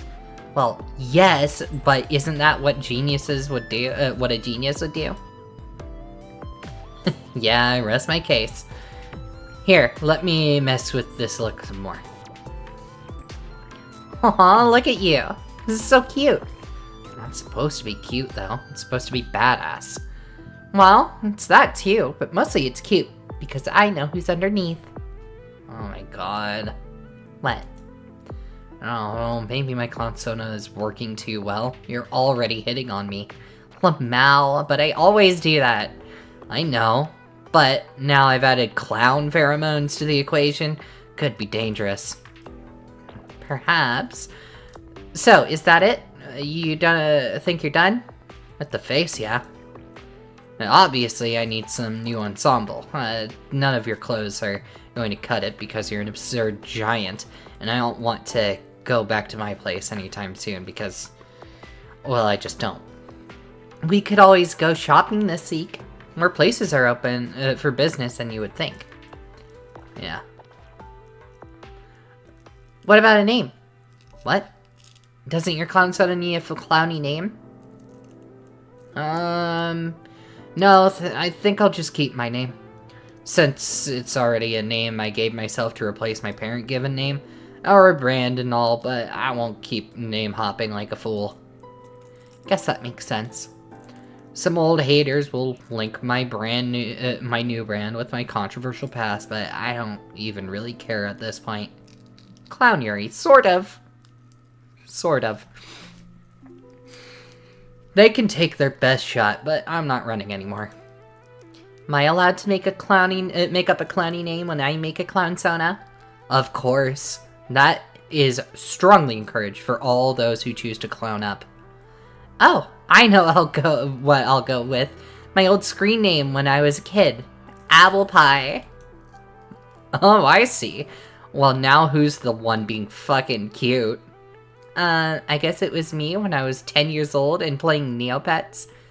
But also, it's still you, in your cute clown makeup. You're right. It's a shame to waste all this clowny cuteness on my gay mother who would think I was cute even if I took a shit right on her bedroom floor. Wow. So why don't we take a new brand for a spin and see what people think? But don't you think your new fits? But you don't have your new fits yet. Whatever. I'll just take a headshot selfie. You want in on this? Well, okay. I'm in the way. Cool. You clear out your Instagram account, deleting the photos from your stale brand, and post the inaugural selfie, showing off your new clown Sona. Abby cross-posts the same photo to her account, and tags you in it. No going back now. The new brand is officially launched. Just clicked out. Days slipped by as you monitor the comments and feedback on your humble starter post. The reception to your clown Sona is almost universally positive. You can't tell if it's real praise or if Abby's followers are just being polite to her friend, who's an obvious charity case and just got a nice pity shout out. It doesn't matter though, because at the end of the day, clout is clout, and you have to start somewhere. You already have over 10,000 new followers, which seems like an absurdly high number to you. But when you consider that you're just siphoning off some of Abby's followers following of 3 million, it's just a tiny drop in the bucket. Still, it's a strong start for only having posted a single clown selfie, and now it's up to your showmanship to build on it. Still clowned up, huh? She is, I'm blocking her. Still clowned up, huh? Yeah, I'm living in the paint for a while, trying to get into character. There's a character? I thought your clown Sona was just you. Well, it is. The Jubilite Manifesto says your clown Sona is an expression of your truest self. Like, final form. Sounds like some anime shit. It's totally some anime shit. Well, it sure seems like people are enjoying your clown Sona.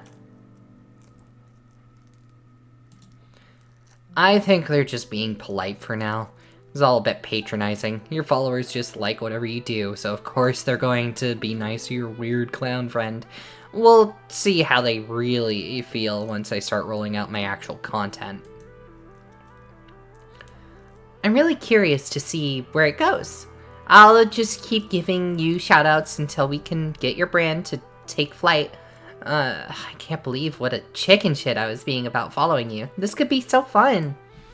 The losers who'd have a problem with me supporting you aren't even worth any consideration anyway. Yeah, basically. Besides, nobody even said anything yet. Maybe because nobody has connected me with my previous problematic identity yet. I suppose there's one advantage to clowning up. Keep the old haters guessing. The haters will probably catch on soon enough, and then we'll see what actual consequence that will have. I just don't give a fuck anymore. I hope they show themselves. Make it easier for me to keep an eye on them. Yeah, whatever. Life's too short to worry about how the opinions of shitty people reflect on your reputation. We're just having some fun here. Speaking of which, looks like you found the wine cellar. Oh, yeah. I highly recommend the 2016 domain Georges Romir Musini. Excellent vintage. Well, if you say so. I don't actually know anything about wine. Neither do I. I just looked around at the cellar and checked prices online. This was the most expensive shit I could find. That bottle goes for $17,000. That goes for $17,000 a bottle. Really? The internet says so, yeah. I had no idea my parents had such pricey stuff down there. I guess I shouldn't be surprised. Don't they also have a bunch of fucking Bentleys in the garage? There's one Bentley and a few other cars, but yeah, they spend money on a lot of stupid things.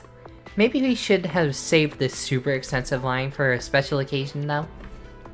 Bitch, this is a special occasion. Just a couple of friends hanging out for the first time in forever, clowning it up and making plans to cause problems on purpose. You're right. This doesn't count as $17,000 at night, and then I don't know what does. Cheers.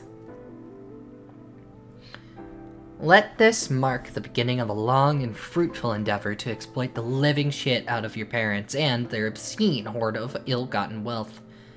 I'll certainly drink to that. What else did you have in mind? Give me some time to build the brand first, then I'll let you know what's up. It's all related, you'll see.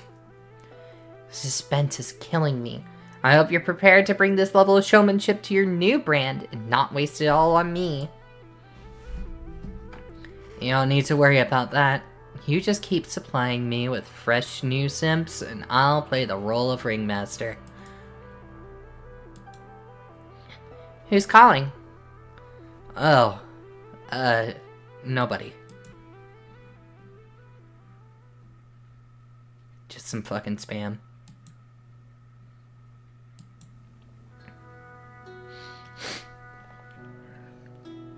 After 7 days and nights of being supplied with a steady diet of fresh new simps due to Abby's enthusiastic hype combined with your newfound flair for social media ringmastering, your Instagram following has ballooned to a figure you can barely comprehend. Just over 500,000 new subscribers. This total was unfathomable to you at one point, but you have to keep reminding yourself that this is a modest fraction of Abby's total fandom. They count as your fans too now, only by the promotion she has generously provided.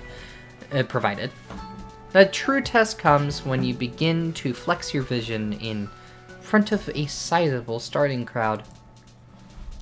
You've begun releasing the introductory portions of your manifesto, which have been met with largely positive reception, if somewhat confused as well. While your new friends appear to be humoring your dogmatic content, they mainly seem to be here for the novelty of your clowny girl stuff. You're rolling in more simps than you know what to do with now. An almost limitless reservoir of thirsty boys who would appear to be at your disposal for just about anything.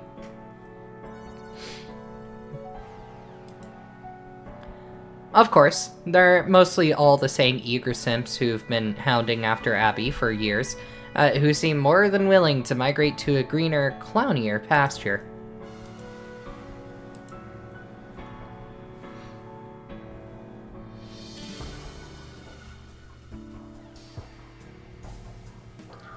And of course, as expected, a few old aunties have begun to surface as well. They brought receipts. You knew they would. You simply delete some of the comments containing links to your previously problematic behavior, block, and move on. Their negativity is overwhelmingly drowned out by the other, more positive comments regardless. This is a relief to see, and it helps you rise above the hate. But you don't rise above it before you take note of every single hater and auntie who smears you in your comments sections, and elsewhere. You make sure to maintain a thorough list of every nasty piece of shit before you block, move on, and benevolently rise above the noise. They are nothing to you now, except motivation. You got Candice Schmandis, Pickle Rick Fart, Eric B _452, NB Garfield, Steph P 9089, The Catra Kinney, Horny for Bojack, Softboy Makara, Lol What Wendy 1023, Pickle Rick .shit, Pickle Rick .balls. Awesome. Motivation to prove them wrong, and make them deeply sorry it ever even occurred to them to post unkind words about such a cute and creative clown girl with a sensational new brand. Your sharp rise on the coattails of your famous friend has all been good fun to monitor, but fact is, you barely even begun revealing the good shit, and before you share that stuff with your new fandom, you'll need to make sure Abby is up to speed on the next phase of the campaign. And drink water.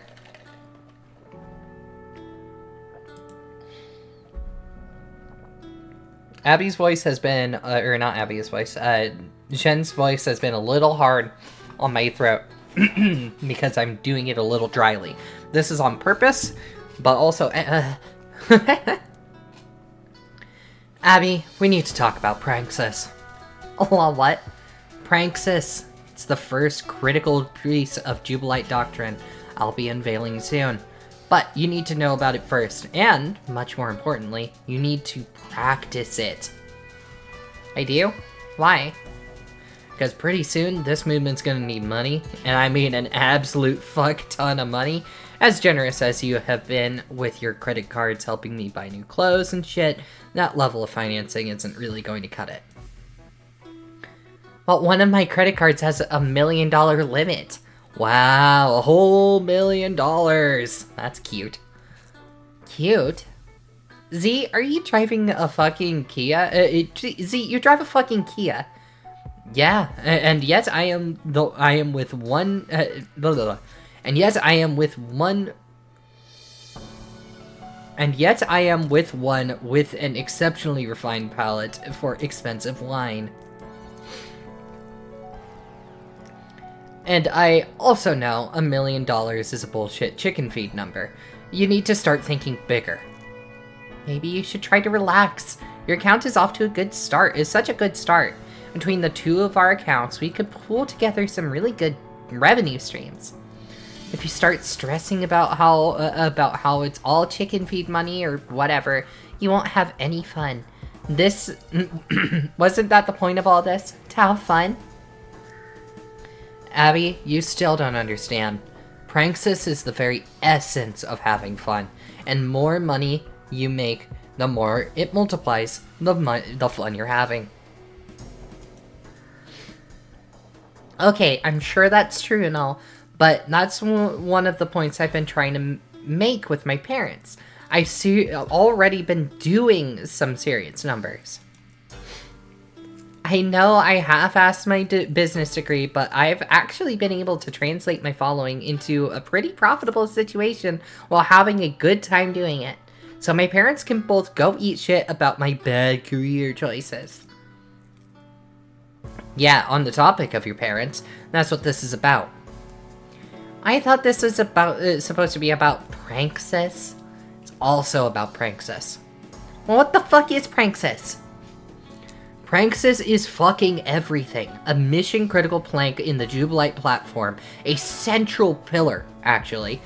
It's what most of my manifesto's sanctioned clownery revolves around. It also happens to be the key to how I start bankrolling the fuck out of this jam. Alright, genius, so what is it? Well, you know what a prank is? Yes. Do you know what Praxis is?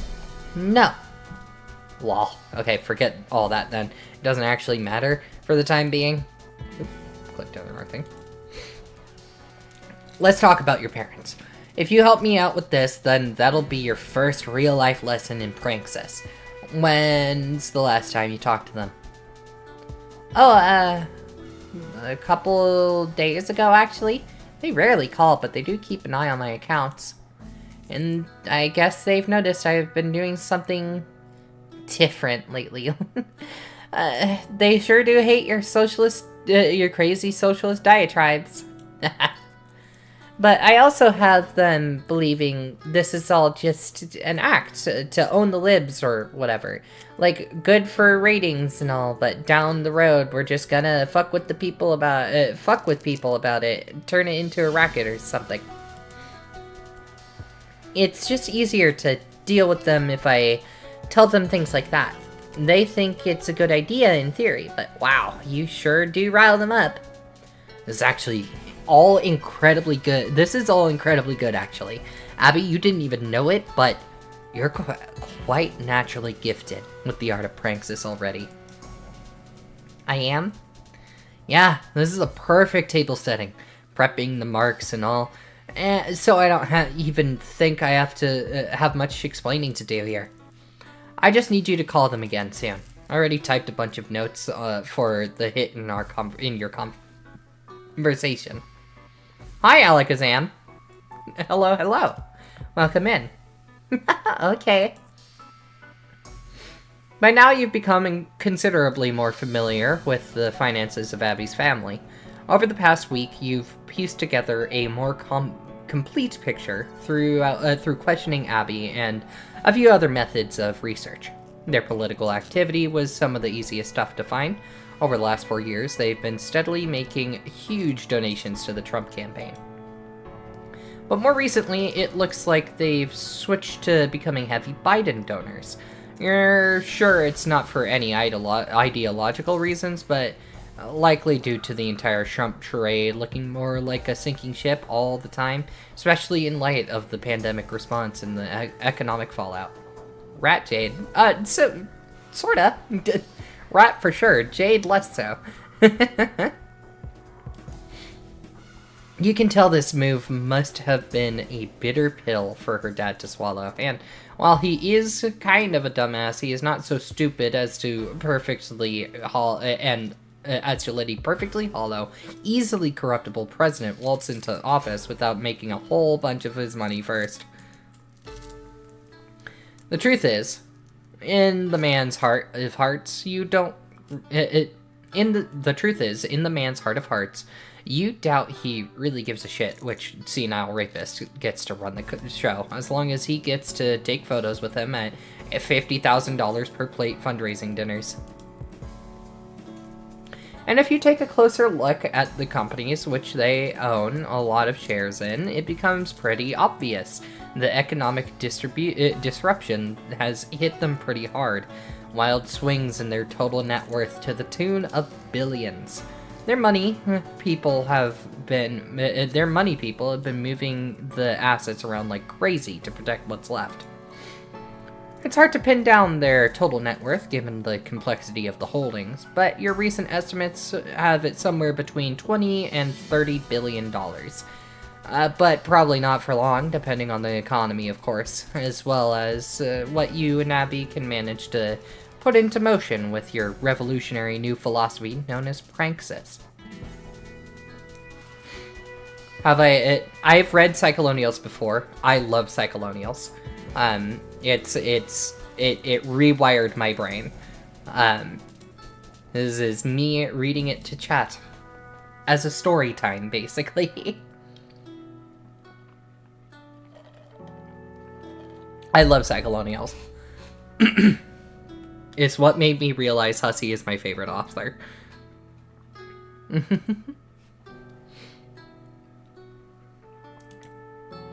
So, I just had a pretty long talk with them. They are really surprised I called, but happy to hear from me. I never called them out of the blue like that. That's good. What happened? I just went through everything you listed for me. Naturally, you know, which meant I had to talk for a long time, just bullshitting away with small talk, so it didn't seem suspicious. Hussey cooks, exactly. That's great. See? I told you. You barely need any coaching at all. Lamau, come on, Z. Why are you so surprised I'm good at working my parents? I've been bamboozling these people my whole life. I bet. Go on. I finally got around to bringing up the Bitcoin stuff again. Actually, it was really smooth because I already brought it up. What? Like a year ago? Remember that? Yeah, because I told you to. I know. Have you been planning this for that long? At the time, I thought you were just having me do it as a goof. It was a goof, but it also served a double purpose of laying the groundwork in case we ever wanted to finally make all this stuff happen. That's how you have to do it. Think long term and just make the most of future opportunities as they present themselves. Or create those opportunities, like we're doing now. Yeah. So, I started babbling about Bitcoin shit again, per your notes. But I still feel like I don't know what I'm talking about when I get into it. I know you don't. It's good you sound a little confused about it, because you are. You're not supposed to be an expert. This is just stuff you've been reading up on a little. All you're doing is priming them. Right. So, are you really going to hack all of my parents' money? Like, that wasn't just more of your outrageous bullshit this time? Abby, this is what hacking is. It's like 90% social engineering. This is true. You need to be patient. Plant all the seeds along the way. Set up points of psychological leverage. And when the time is right, you have to, like, a little bit of... And when you have, like, a little bit of low-end programming ready to go. Thank you. I wanted to make it accurate while also being a little different. Thank you, I appreciate it. Thank you. This all sounds a lot easier than it sounds. It is? Yeah, I've been doing a bunch of stuff already. I bet you have. Over the last week, I've been micro-targeting your parents on Facebook with ads for Bitcoin shit. Oh my god. For the service I want them to be using, of course. It's a real service, deals in high-volume crypto transactions. The point is to get them to do real shit first, then get tricky with it a little later. Okay. I've also been emailing them shit that looks legit enough. Kind of bombarding them with info, offhand testimony from trusted people, other rich fucks spooked about the economy, and now you're one of the human levers too. When the time comes, you're the one who pushes them to make the final move. Yeah. I appreciate you looking at my art. I appreciate it. I try to make my art as best I can always. I try to put my all into each piece. Sometimes my all for a piece is a doodles, silly doodles.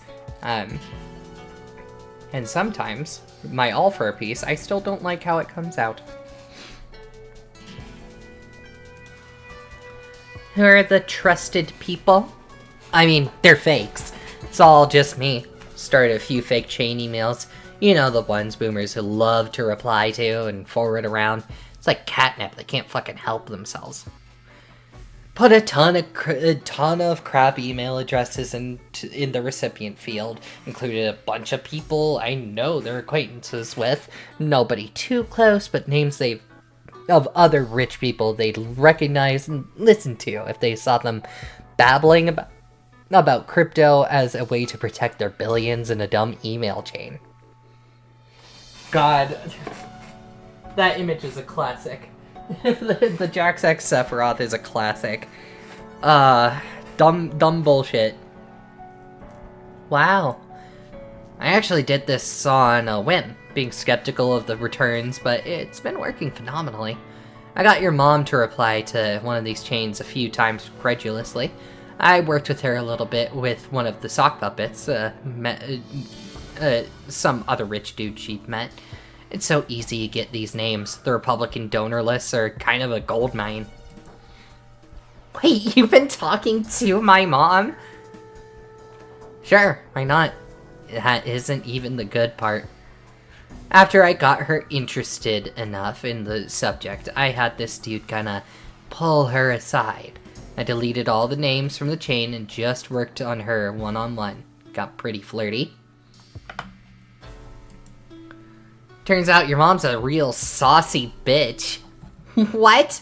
Bottom line is she's sort of having an affair now. Sorry, Abs, your mom's getting a lot more side action from me than you could ever manage.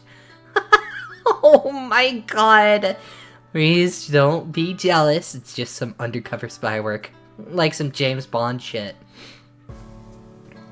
This is breathtakingly horny, Karen. This breathtakingly horny Karen means nothing to me, I promise. I'm losing my mind? Well, if I knew you'd be this hot and bothered by it, I would have just blind copied you on all the emails. I mean, I still could. Ah! Z, you, I don't even, you're unbelievable. How do you even come up with shit like this? Cool your jets, Abby. I just said that we're going on, what's going on. It's just a bit of playful pranksis, that's all. Not even that far along in the process, really. It's only phase 1. Phase 1? Yeah, I'm just setting them up. At the right moment, you, a trusted and beloved daughter who is famous and influential, will knock them down. Okay, I believe you.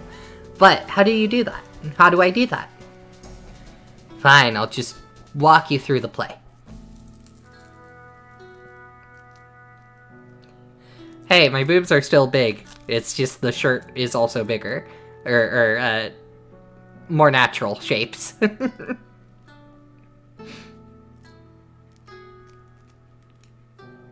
Saying damn to the flirting with her friend's mom. It's pretty based. That what Z's doing here is awesome. The thing to do right now is wait for the right opportunity. Everyone is already spooked about the economy, so we pick our spot, and when we do, we exploit their fears to over more huge stock market losses to swoop in with the Bitcoin shit. And I work my angles too, like your mom. On my email chain, Romeo says he just shifted most of his assets to crypto to ride this out, whereas you're coming at it like an heiress. Just say you're trying to protect you're trying to do your part to protect the family's fortune.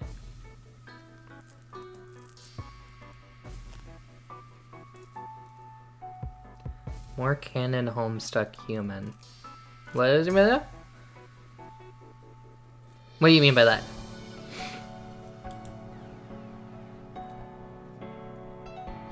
You push the same exchange site I've been pushing with my micro-targeting.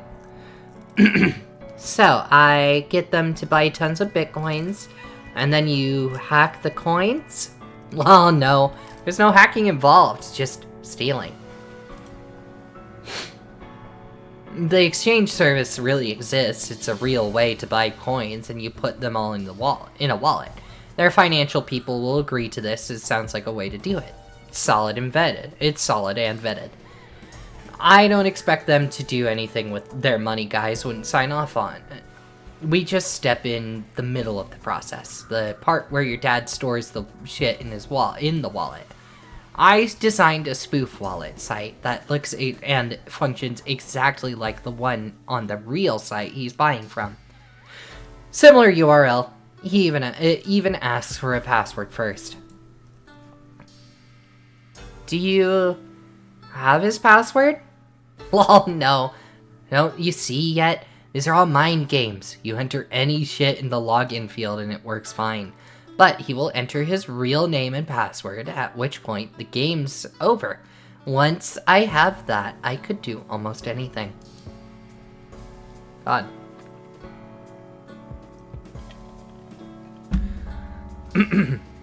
Now, it doesn't even need to stop there. I could even just go right ahead, feeling confident and secure site. It's a secure site, just blah. But it doesn't even stop there. Even need to stop there. He could even just go right ahead, feeling confident it's a secure site because it just accepted his password. And then he stores the coin data directly into my fake-ass wallet, at which point he has just fucking handed the coins right over to me. I don't know what it's called, yeah.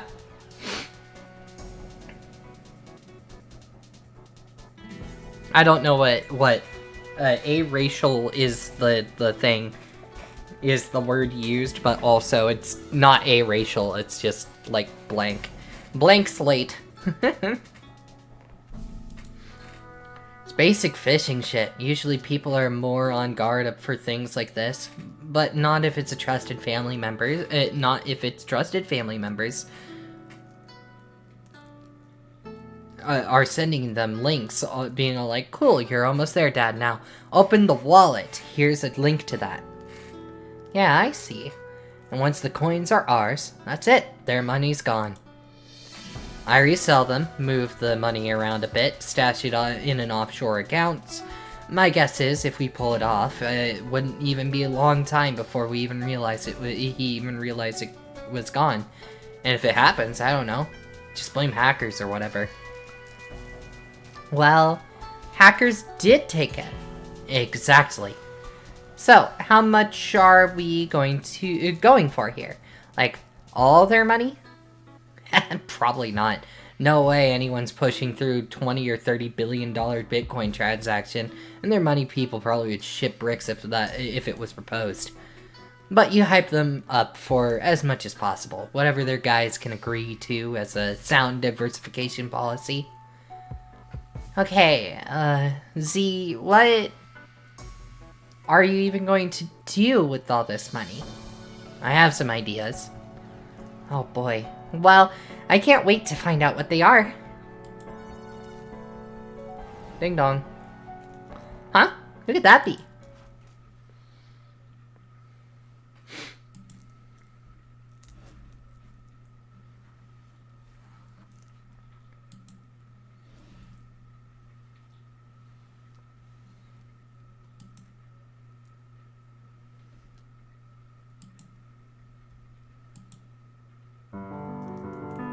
End of chapter 2.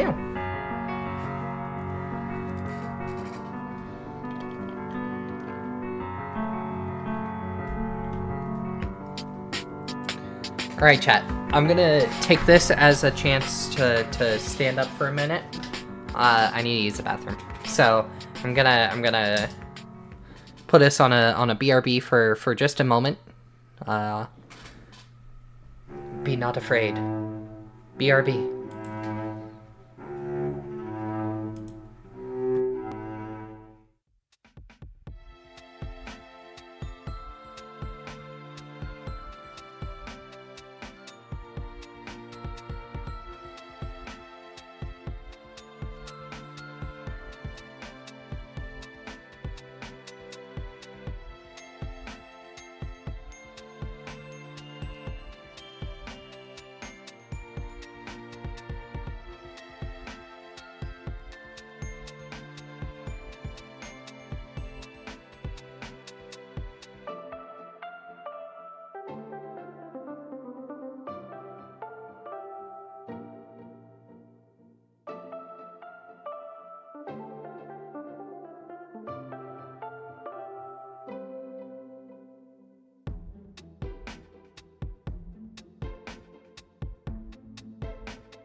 Alright, I'm back, chat. Thank you for your patience. Ugh. I forgot how much speaking for an extended period of time. Hey guys, I think I found a glue. No way, Sandy, where is it? Did you drink it? You shouldn't be drinking that. Anyway. Why are the police here? Oh, God, Abby, you can't tell them I'm here. What? Why? Because they're looking for me. That's definitely why they're here. They finally started to snooping on my social media and they connected me with you and... God damn it, I should have known this would happen. See, what did you actually do? Does this have to do with the Bitcoin stuff? No, not at all. It's worse. I just have to hide. I'm going out back to the horse barn. Please just get rid of them, Abby. I'll explain everything later. The horse barn? No, just stay in my room. Please, don't do anything stupid. I can't handle... I can handle this. No, I can't be in here. What if they have a warrant? I need to hide. Tell them it's unconstitutional to search a woman's horse barn. First of all, it's a stable, not a barn. Also, I don't think that's even true. Sure it is. Just like, keep mentioning the Constitution. The Constitution protects your rights as a horse owner. Just say that until they fucking go away. I'm not talking about the Constitution with a fucking cop. If they don't have a warrant, I'll just make them go away. I'll say I haven't seen you in a while. They can go, then you can tell me what's actually going on. Yeah, sure, just get rid of those fucking cops.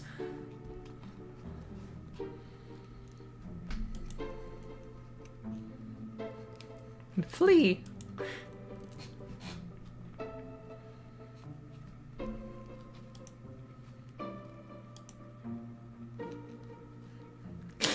This fucking frowny face is so funny. You keep an eye out to make sure the police go away. Sure enough, they drive off after what seems like an eternity. It looks like Abby got the job done.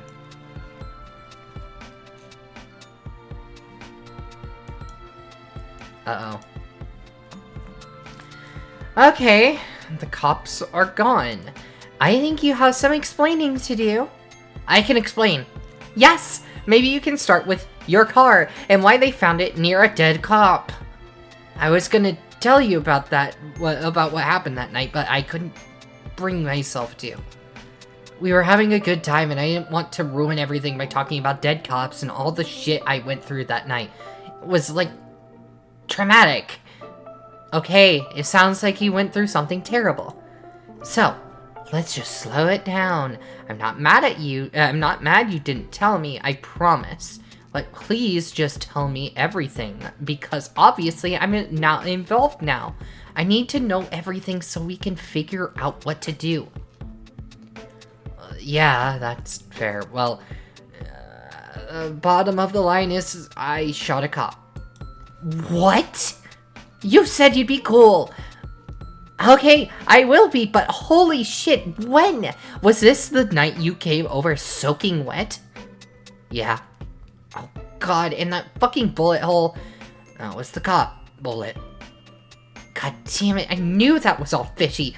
Oh, Mal, you've just been lying your ass off about all this, spinning all these crazy stories about how you shot your own manifesto like it was some manic creative episode. When you were just covering up a cop killing? Please don't be mad at me. You said you wouldn't be mad. I'm not mad. I'm just losing it. It would be all kind of funny if it wasn't so serious. So I'm understanding, right? So if I'm understanding right, you actually tried to drive to my house that night, even though even though you were drunk and I told you not to do that. You crashed somewhere and a cop came by and then he shot you? Yeah. Why? I was trying to grab my manifesto and then I think he thought I was reaching for a gun, so I started mouthing off at him, and he fired, so I, like, jumped at him, and I guess kind of wrestled him for a bit. Jesus Christ. Anyway, I got his gun and shot him a bunch of times. I don't regret it because he was a piece of shit and deserved it. Yeah, so I'm still not really...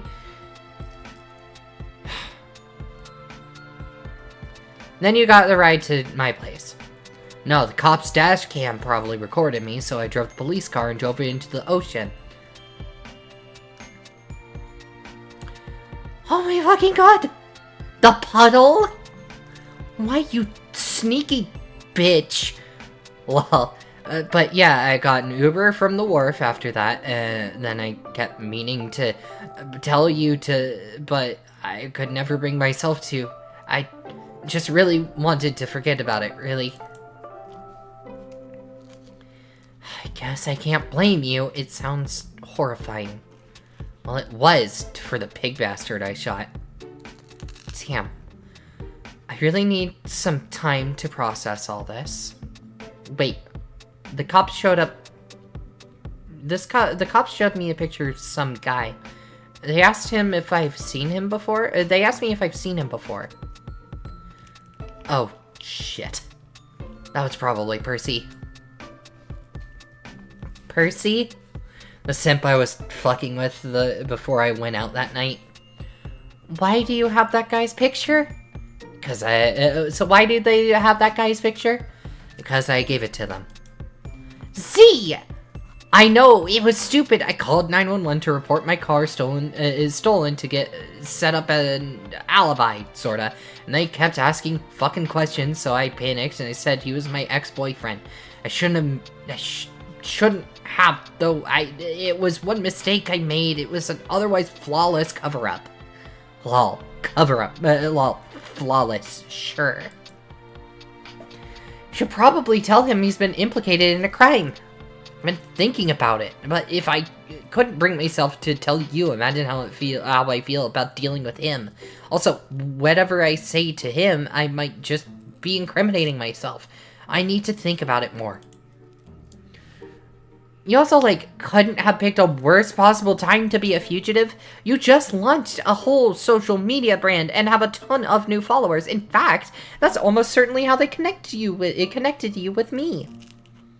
I know it is. That's why they came to your house. I'm sorry. See, you really are such a spectacular fucking disaster. I know. God, I'm a complete fuck up, and I'm scared about all this. I don't know what to do except, keep fighting. And I think that's why I've been pushing so hard with all this brand shit. Why? To fight? Yeah, I don't want to cower. Not from the people who hate me, not from my past, not from the fucking police. I guess this is the only way I know how. That sort of makes sense. It's pretty risky, though. But it's not like any of this was really your fault. You were just defending yourself. Yeah, but they won't see it that way if they catch me. Of course not.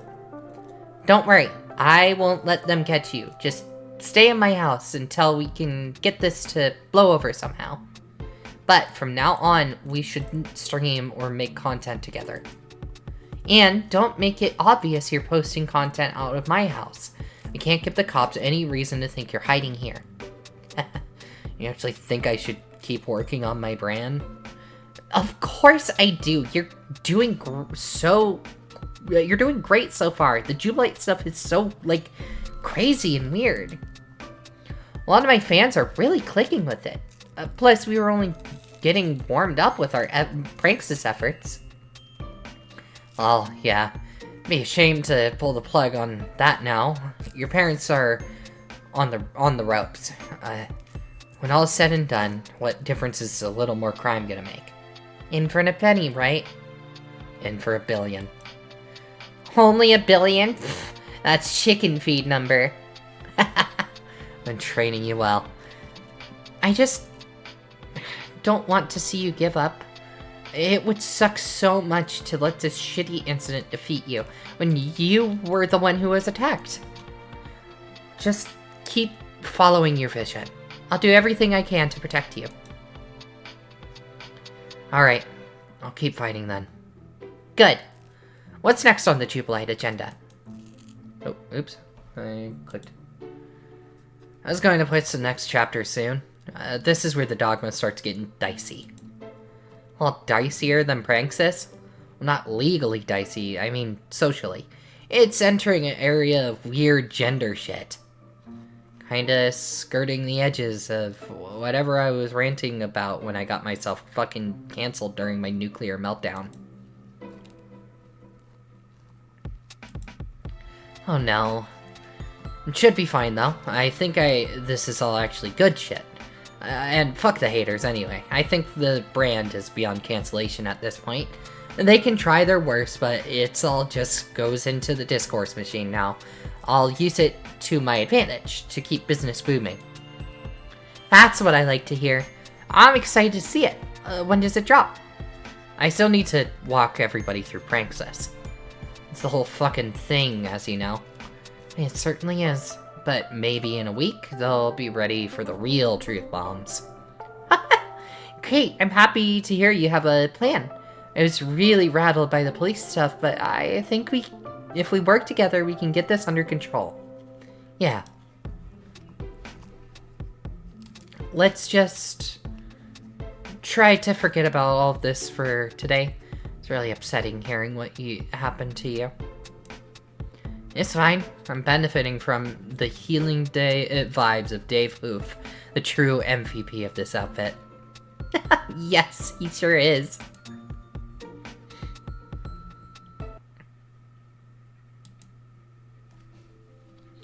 Another week slips by like it's nothing. The passage of time is helpless against the momentum of your brand. And the march toward 1 million followers is as inexorable as it is captivating. Even Abby, with her vast following, is taken aback by your rapid rise. You may have captured lightning in a bottle, which is hard to explain.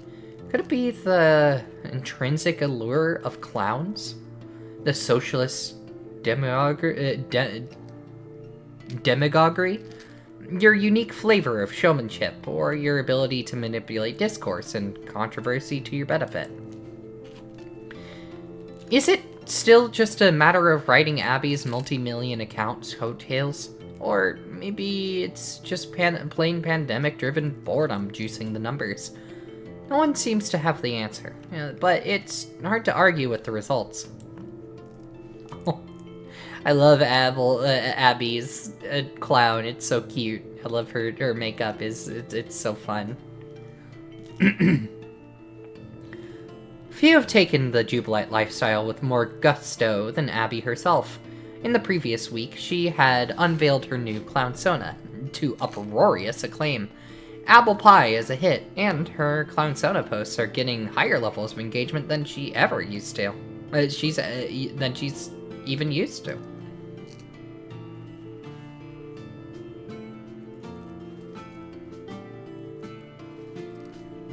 Clown spelled with a U. Peter Griffin enthusiast saying, I ship Zabblepie, to be honest. Insane. Something peculiar is going on, which wasn't supposed to happen. Her following is spiking right along with yours. She began at around 3 million and is sitting there at 3.5. There's unanticipated synergy between your two brands, which lends something to the claim that you aren't just coasting off her clout anymore. She's starting to get a boost from yours as well. Now that she's figured out radical clown energy is nearly as good for business as fashionably standing certain K-pop groups, she continues hyping her brand with all the more enthusiasm. God. Classic image. Your public lessons on Praxis are a hit as well. Stories of the fandom's implementation of these ideas have begun to circulate, which is becoming a form of content unto itself. Abby's been doing a masterful job of convincing her parents it's all just part of their ploy to own the gullible libs, drive clicks, and take their money. Anyone eavesdropping on her calls with her parents now would be hard-pressed to tell her apart from a staunch Republican. She gives her all credit to her mom and dad for training her too well on how to sound like them. But tonight, you prepare for something completely different. It is nothing to do with financially subverting the wealthy in a playful manner. You're now delving into the part of your manifesto which engages with the delicate politics of various social constructs. The delivery requires a deft touch, so you take some time to revisit the material before going live with it. Oh boy, I can't wait for this.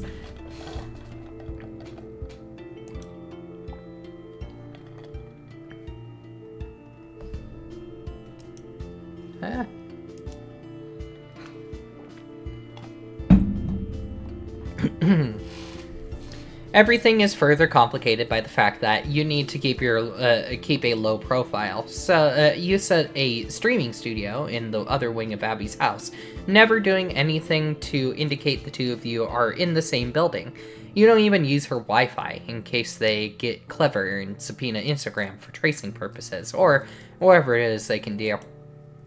You only stream through your phone's wireless data plan, which is what you're preparing to do right now, as it happens. Are you almost ready to stream? Almost, just brushing up on all this first. Also, I need to release the chapter itself, which I'll do in a minute. I've gotten so antsy to see how everyone will react to new stuff. Yeah, you've turned into a real discourse dumpster diver. Well, it's all a lot more interesting than the discourse my brand usually did. Your discourse is just revolved around, the fact that you're hot and how good or bad your opinions were on K-pop. I think the occasional horse girl fight would erupt. Yeah. I notice you've been dolled up in your Clown Sona paint a lot more often lately, too. Even in your posts. I love my Clown Sona. I'm not that I'm complaining, but it seems like my brand has completely hijacked yours at this point. The Jubilite cultural hegemony is truly a force to be reckoned with. Sure seems that way. All I know is I'm just having a lot more fun with putting your thing in the spotlight than what I was doing before. I think my whole influencer routine was getting a little stale, to be honest. Nothing like a ton of outrageous clown propaganda to liven things up. I'm proud to have fully indoctrinated you. No matter what happens from now on, I'll consider you my greatest conquest. Wow. Okay, I just posted the new shit. Let's wait a little while. Let's wait a little while for that to make the rounds. Then I'll start streaming. Do you want to rehearse your message or anything? I usually just wing it the moment I start streaming. Feels more real that way. Well, maybe we could talk about it anyway. So, it's fresh in your mind? Sure, what do you want to talk about? Well, I read the chapter, and I've mainly been wondering how serious you are about this. About what? Clown gender? Abby, I'm dead fucking serious about clown gender. Well, I can totally believe that. I mean, I personally think it's interesting and all, but I think a lot of people will probably think you're joking, or trivializing a delicate subject. Of course they will. That's good, actually. It will help drive discourse and pull more people in, but the theoretical foundations of clown gender are totally solid. I think most of our fans will start gaping for the idea, especially the simps. Naturally, you can always count on the simps for a strong base of support. I fully expect the simps to start identifying as clown gender in their bios. If not, I will be so disappointed I fully expect the simps to start identifying as clown gender in their bios. If not, I'll be so disappointed in them. I'm sure they won't let you down. Hey, wait, what does that mean? wait, does that mean there are clown pronouns? I actually did come up with pronouns one time, but I never included them in the manifesto. What were they? Squeak, whim, whiz. Mal, I guess I can see why that didn't make the cut. I think if I busted out those clown pronouns, people would really think I was taking a big gender piss. Plus, I think it would get fucking annoying if a bunch of people started referring to themselves as Squeak and Whimself and shit. There's certain decisions you can make with clown ideology that are just plain irresponsible. Clearly. And we've shown nothing but impeccable restraint by promoting Pranksis. Yeah, Pranksis is just telling everyone to do a bunch of hilarious crimes. It's fine. So, if there are no clown pronouns, how do clown gender people refer to themselves? Literally any pronouns are applicable. He, she, they. It's a wild card gender. Like pulling out the Joker card for the part of your for that part of your identity. Oh yeah, that makes sense. So, if I recall, there's a gender triangle with 3 genders, male, female, and clown on each point. It's a bit simplistic. You're excluding non-binary from the spectrum. See, look. The pyramid is a gender continuum. The bottom horizontal axis is a spectrum ranging from male to female with non-binary in the middle. It's all standard. You position yourself on this axis however you feel like. Then, moving up the y-axis takes you closer to clown gender. It's not the full one. We'll get to the full one next chapter, actually. The higher you go, the less you resonate with the entire concept of gender at all. You're transcending the entire... I need to take a screenshot, actually. Did the opposite. The higher you go, the less you resonate with the entire concept of gender at all. Like you're transcending the entire conventional spectrum. Seeing gender for the farcical social construct it really is. That's why it's clown gender. It embodies a whimsical attitude towards the whole deal. So the thing I realized recently when looking at the fucking gender pyramid is it's the fucking, like... It's the values triangle. This side is white, black, and like all the grays in between. Meanwhile, you go to red, and it's here. It's color picking triangle.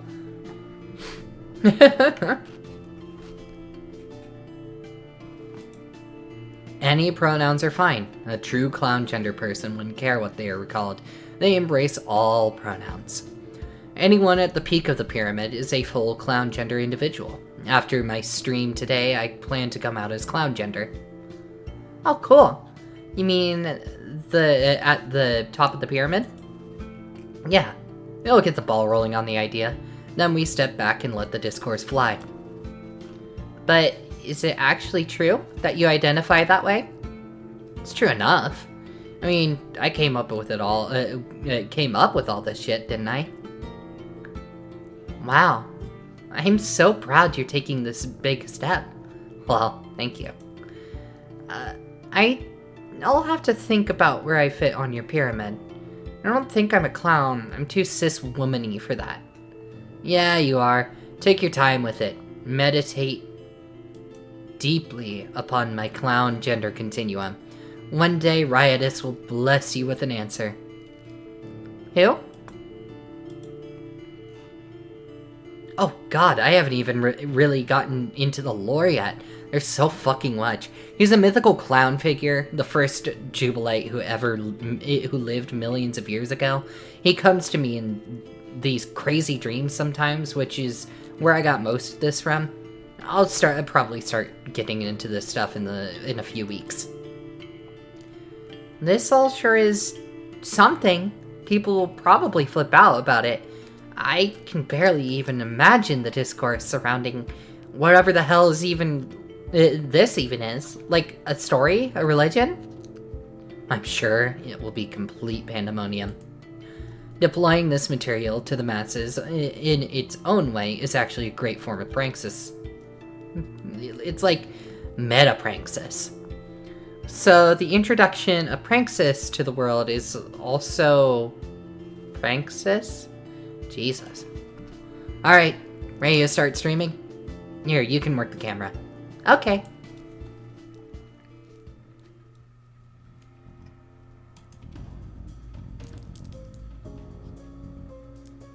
God, I want to make Abby's manner in VR chat. God, the fucking horse. You both carefully study the aftermath of your clown gender stream for the rest of the day. As expected, the discourse is popping off.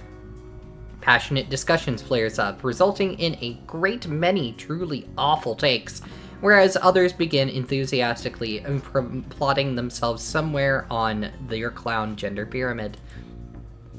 All the most dedicated Jubilites vibe with the material instantly, and update their clown sonas accordingly. All in all, you consider it a very successful installment in your serialized manifesto, and you celebrate this with your friend in the customary manner, by continuing to loot her parents' supply of preposterously expensive wine. Abby, I have bad news. What? We ran out of wine that costs over $10,000. Oh no! I had to get one off the fucking bargain shelf.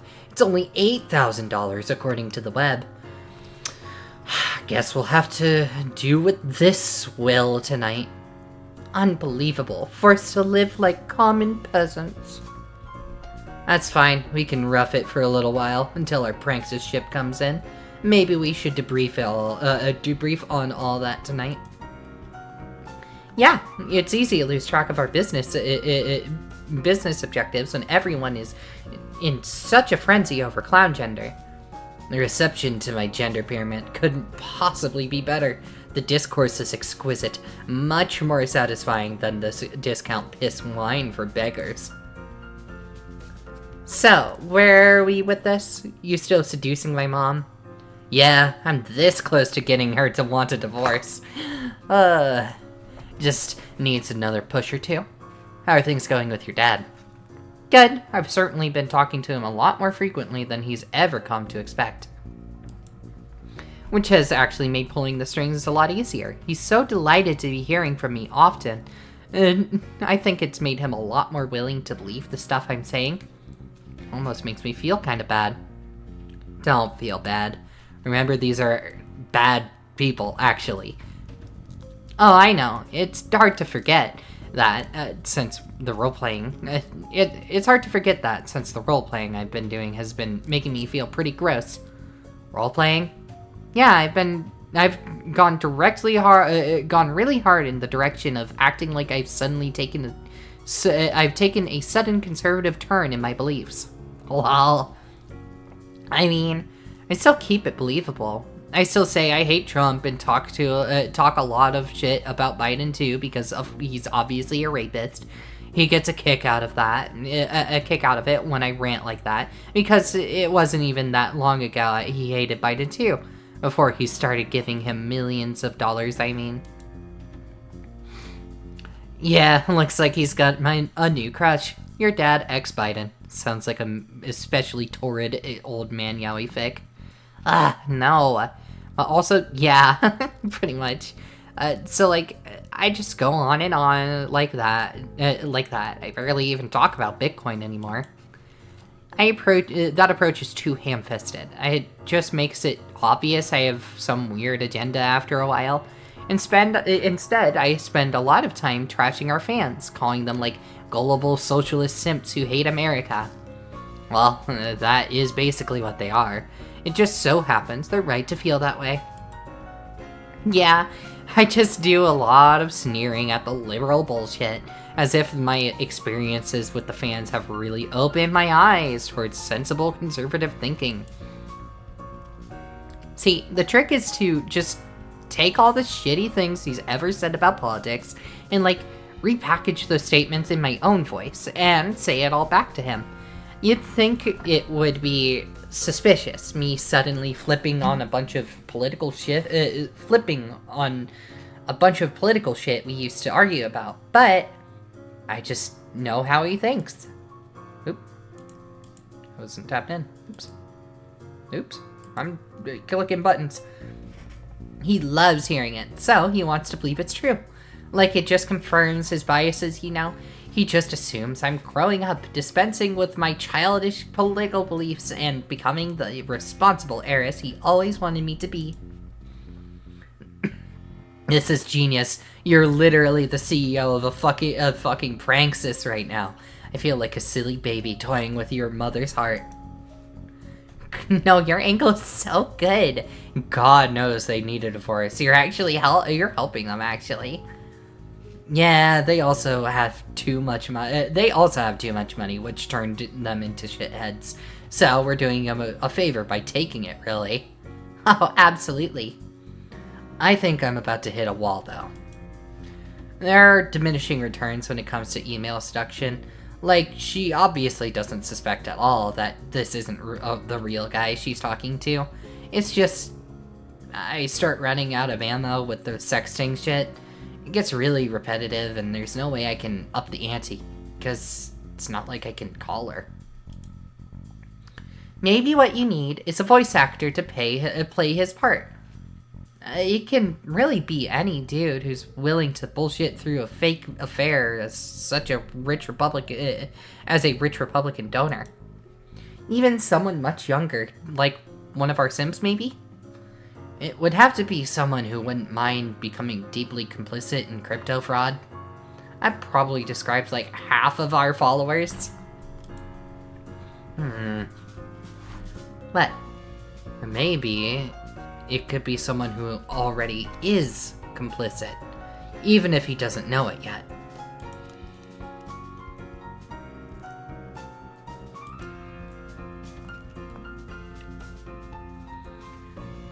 You open your previous DM with Percy and pick up where you left off with your drunken conversation. Like barely a day has gone by. This time, you're sure your flirtation is considerably less hostile, which he appears to appreciate. He is more than appreciative, actually. His instincts as a devoted simp seem to be in overdrive now, considering how much clout you've accumulated since you last spoke. He must feel quite special, given that he had a chance to speak with you and when you had a meager following of 1,000 people. This special feeling of elite ground floor access to you is the factor you can easily work to your advantage. By now, you doubt there is much you could ask of him that he wouldn't leap at the opportunity to help you with. As a dedicated fan of your content, he should be more than thrilled to participate in a scheme which is a quintessential act of pranksis. You consider how many simps would kill for a chance to be in his shoes. Or if not literally commit murder, then to at least be framed for one. You decide not to mention your trouble with the law just yet, let alone the fact that you arbitrarily decided to implicate him in the slaying of a police officer. That would really ruin the mood. It could also overwhelm him when you really need his wits as sharp as possible. So he can play the role of a wealthy suitor to a middle-aged billionaire woman.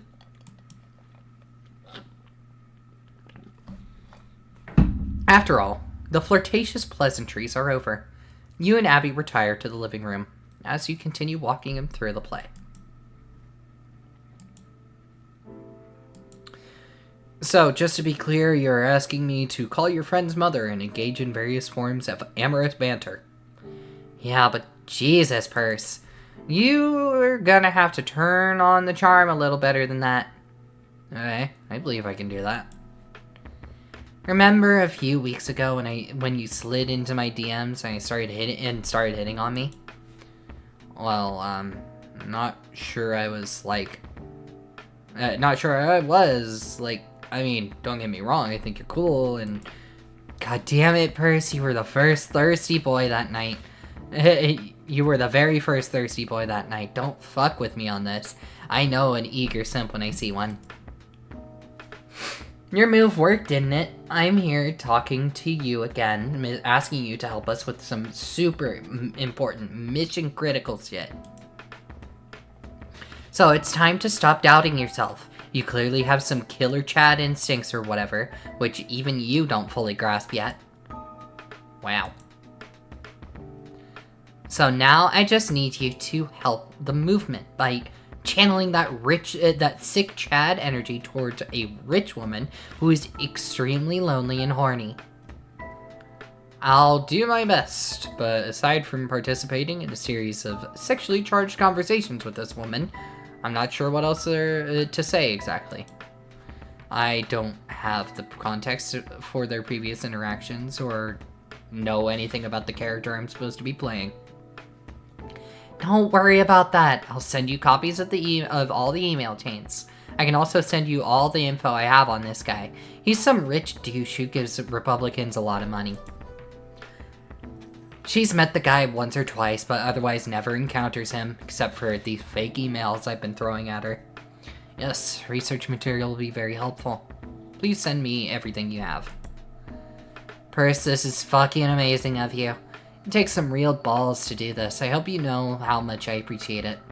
It's no problem, really. It sounds fun. I'm happy to help. Hey, maybe after you've made some progress with our mark, you can hop on a ferry over here. I mean, for real this time. Sorry if it sounded like I'm fucking with you. I was fucking with you about it last time. No, it's okay. Sure, I'd love to. All I'm saying is, life on the island gets kinda lonely, you know? Like, real lonely. The pandemic isn't helping much either.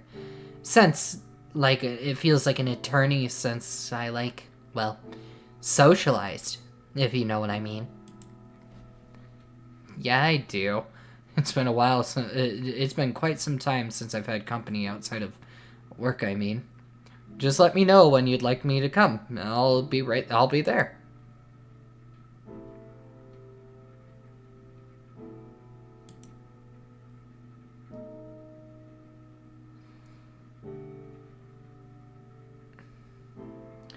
Oh yeah, that's cool, Purse. Gotta go, bye.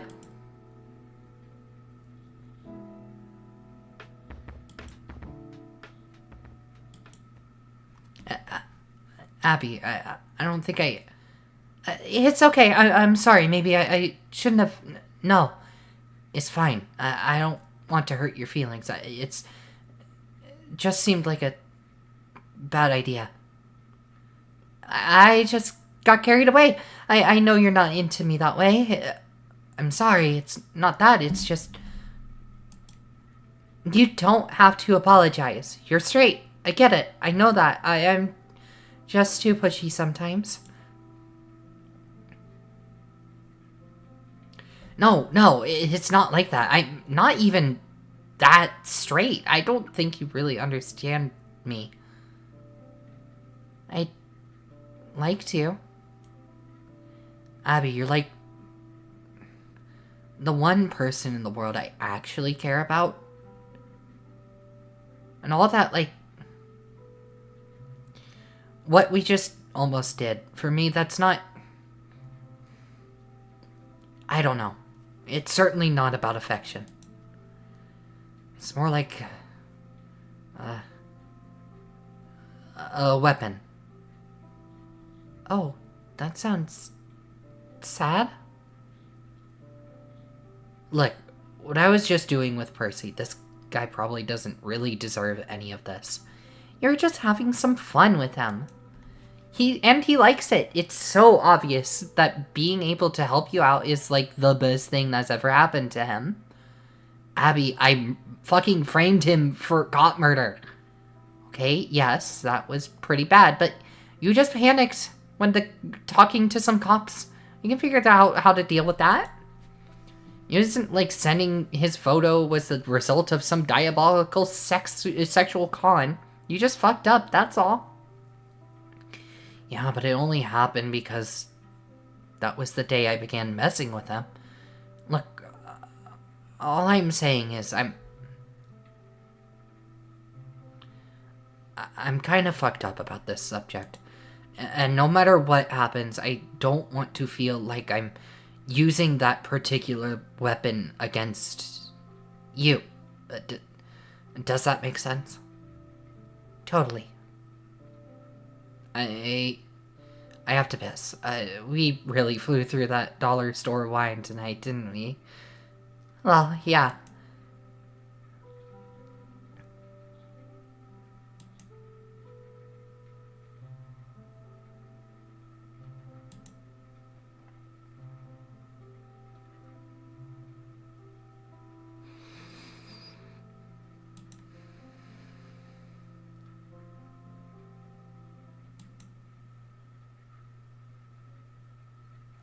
Influencer Z named person of interest in murder of Nantucket police officer.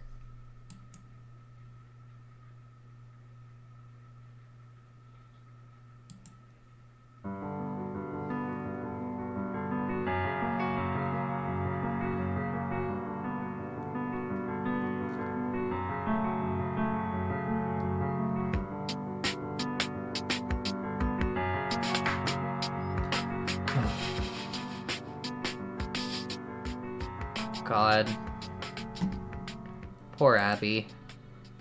Abby is an endlessly supportive friend that Z does not deserve. Z has fucked up so much and has done so much wrong and keeps... God. It's just... It's a lot.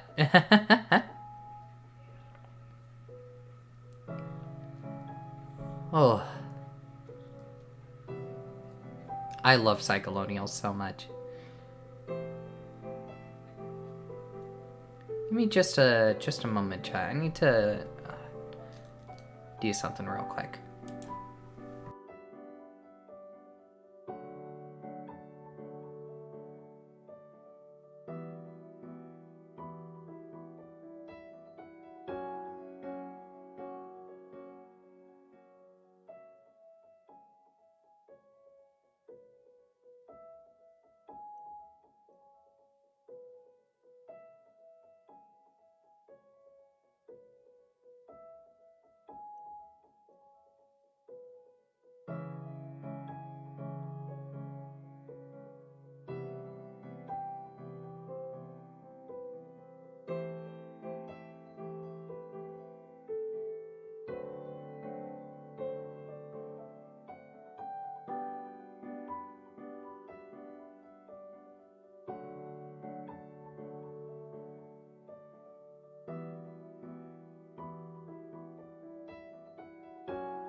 Uh-oh.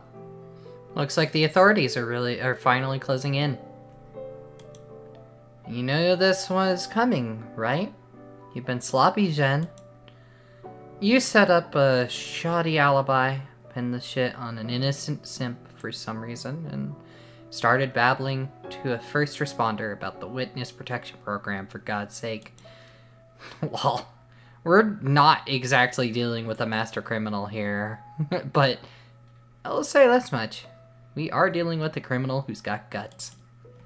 And wherever there exist people with guts, there exist people who stand a chance. It took guts to dump that car in the Sound. It took guts to play it cool and start a kick-ass media empire out of the house of a highly visible internet celebrity. And it'll take even more guts to manage a brand with 1 million followers while you're wanted felon making national headlines. So maybe it's time to put those guts to use. Maybe you're ready to make a real choice.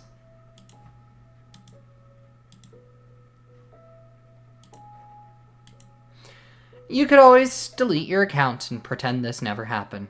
That'd probably save you a ton of trouble. Or you could charge full steam ahead. Fuck the news, fuck the haters, and fuck the police. There isn't a force in heaven or earth that could slow your brand down now. So what'll it be, Jen? Delete account? No. We can't stop now. Whoops! Alright, this is my fault. I knew damn well this wouldn't work. If I'm being totally honest, I just wanted to say hello again. To remind you I exist. To remind you what the stakes are. The facts have remained unchanged, though. The ability to make meaningful choices in this story are still only allowed to be unlocked by a true successor. And that still ain't you. But it does look like you're making some progress, so don't give up hope just yet. I'll check back in on you soon enough. Just keep doing whatever it is you're doing. And I think we both know that's what it's gonna be. Well, because you're a fighter, Jen. That's what I love about you.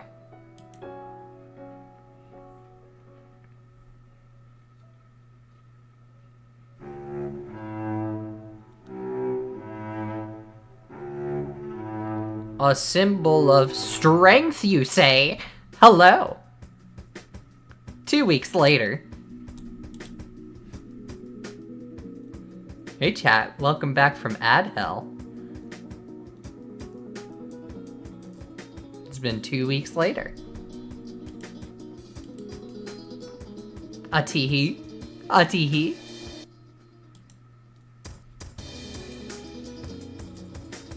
As an outlaw in the national spotlight, you've had to adapt to your lifestyle over the last couple of weeks.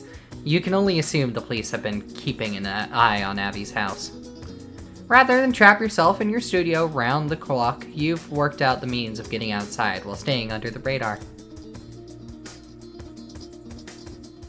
You slip out the back and head toward the beach. Abby was kind enough to provide you with her most expensive vehicle, the 2017 Bentley Continental, parked about 5 minutes down the coast. It's the least she could do, you think, given the life of austerity you've been otherwise forced to live as a fugitive.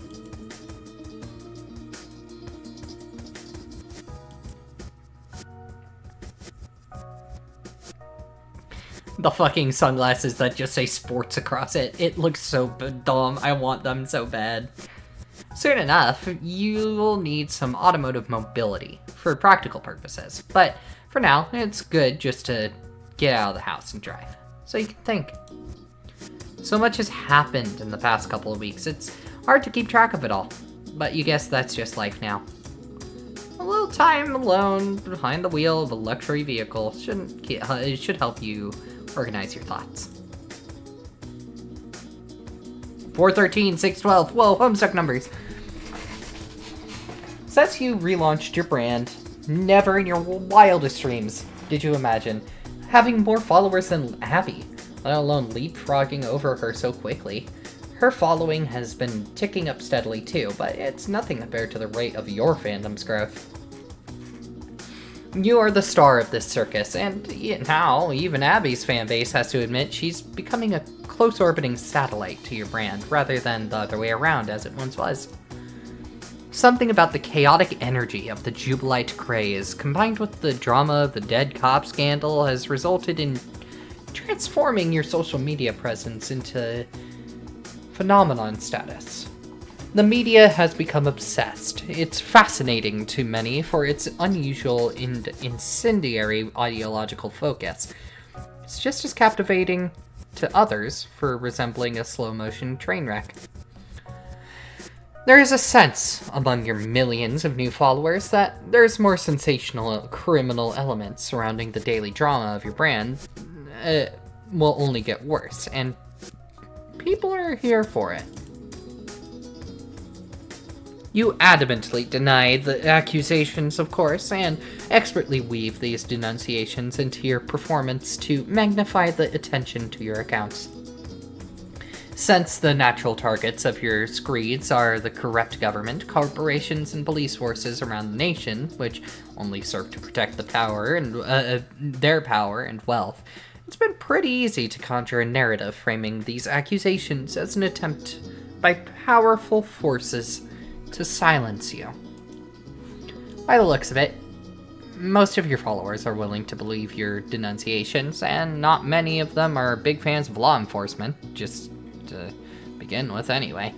It's more fuel for showmanship, a story that's easy to sell to a hungry crowd. Almost as easy to sell as Abby's parents have been on your recent pranksters efforts. On that front, it's been like shooting fish in a barrel. Abby has her dad deeply concerned about market volatility and is selling off huge amounts of stock to buy Gritcoin, which he then enthusiastically funnels into your spoof wallet.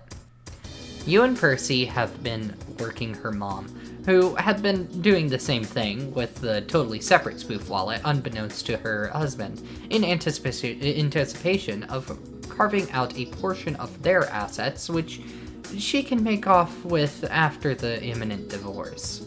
Every time they make new deposits, you're sure to quickly reroute those funds to offshore accounts under your control. Meanwhile, you maintain fake back-end sites for them to look at, which makes it appear their deposits are still secure. They're both so caught up in the process, it hasn't even occurred to them to wonder if they're being robbed. Honk. To hear? I need a little clown horn. Percy's been an invaluable asset to the ruse. He now needs minimal instruction to play the role of Abby's mom's lover. They exchange racy photos and sext messages frequently between their phone calls. You've had a lot of fun photoshopping the head of the man she's talking to onto the body of shots sourced from amateur porn. God, why was that so hard to say? Honk.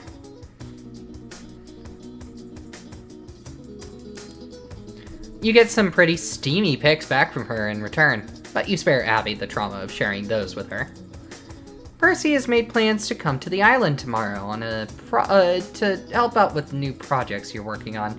Having another set of hands will be helpful as you move into your more ambitious phases of your brand's development, especially while you're trying to keep a low profile. Of course, it's nagging at you that the police still have his photo. You still haven't told him that. I taste funny. I better. You just can't seem to find the right moment. It would be such a downer having to explain something like that when you're both having such a good time swindling billionaires. Someday you'll get around to it. You'll get around to it someday. Besides, he knows perfectly well that you're connected to a murder in the news, and now he must know how deeply implicated he is in a fraud scheme as well. No matter what you have or haven't told him, he has to understand the truth. There's no going back.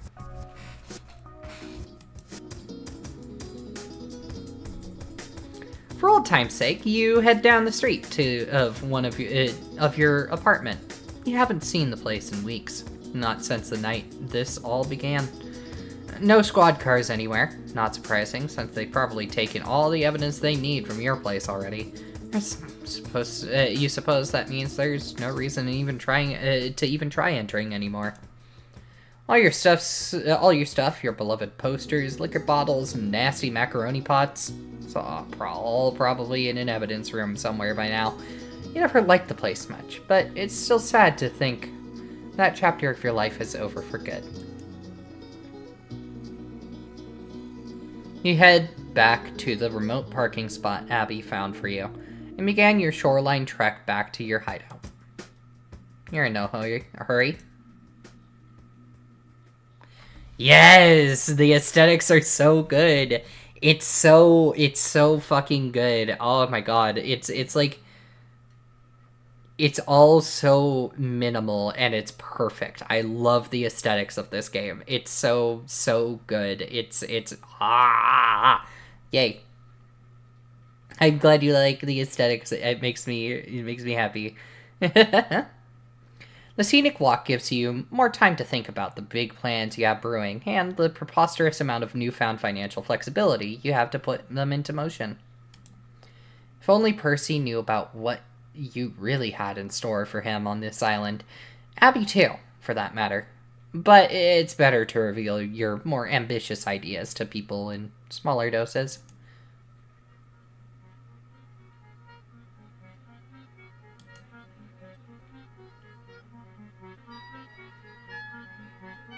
Who? Abby and Jen? They already have, but Z felt it was a mistake. Or are you talking about the corpse of her dad?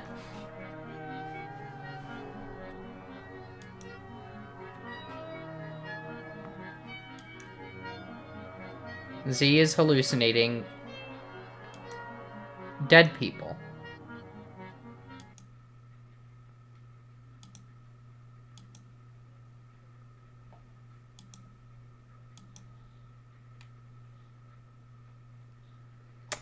It's not Percy the Tank Engine. They will kiss, though. Am I gonna kiss Percy? No. Not interested. Minecraft music.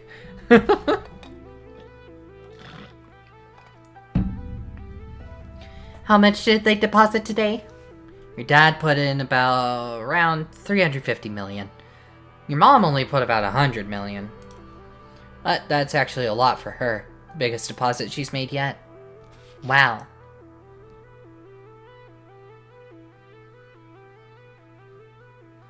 I can't believe how casually these people peel off another 100 million bucks like it's a $10 bill.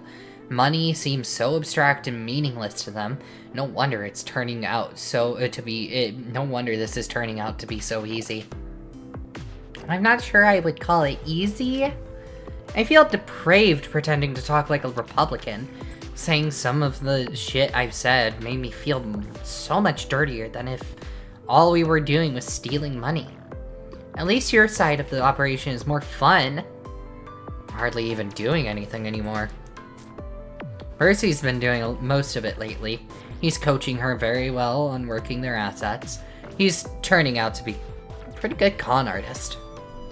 Oh, that's only because you are, and you're the one coaching him. I don't know. I barely talk to these people at all, except for initially seducing your mom in a shitty email chain. You're the one who somehow turned your dad into a slobbering crypto junkie. Dude literally believes our entire economic system is on the brink of collapse, and Bitcoin is the only safe haven now. It's true. He's really obsessed with this project now. To be fair, our entire economic system actually is on the verge of collapse, but whatever. He won't even be affected by the collapse because all his money will be gone by then. Yeah. So how much do we have now? Almost 5 million. Fuck. That's so much. Certainly nothing to sneeze at. You're, like, absolutely sure it's, like, ours? Yes, except for what they deposited today. None of the money is still in my except for what they deposited today, none of the money is in my spoof wallets. I resell the coins quickly and spread it all out across a bunch of foreign bank accounts. What, you actually just opened up a bunch of Swiss accounts, like, or some shit, like in the movies? Well, they're not mine exactly. They're all in your name. It's less suspicious that way, since, you know, you're actually a rich person, and I'm a fucking wanted felon. Well, you look at it, when you look at it that way, I guess this is all really just an elaborate early inheritance scheme. Yeah. So they can't see you're just sucking the bitcoins out right after they put them in? No, they only see what I want them to. The wallets make it look like the coins are still there. They only run into a problem if they try to sell them.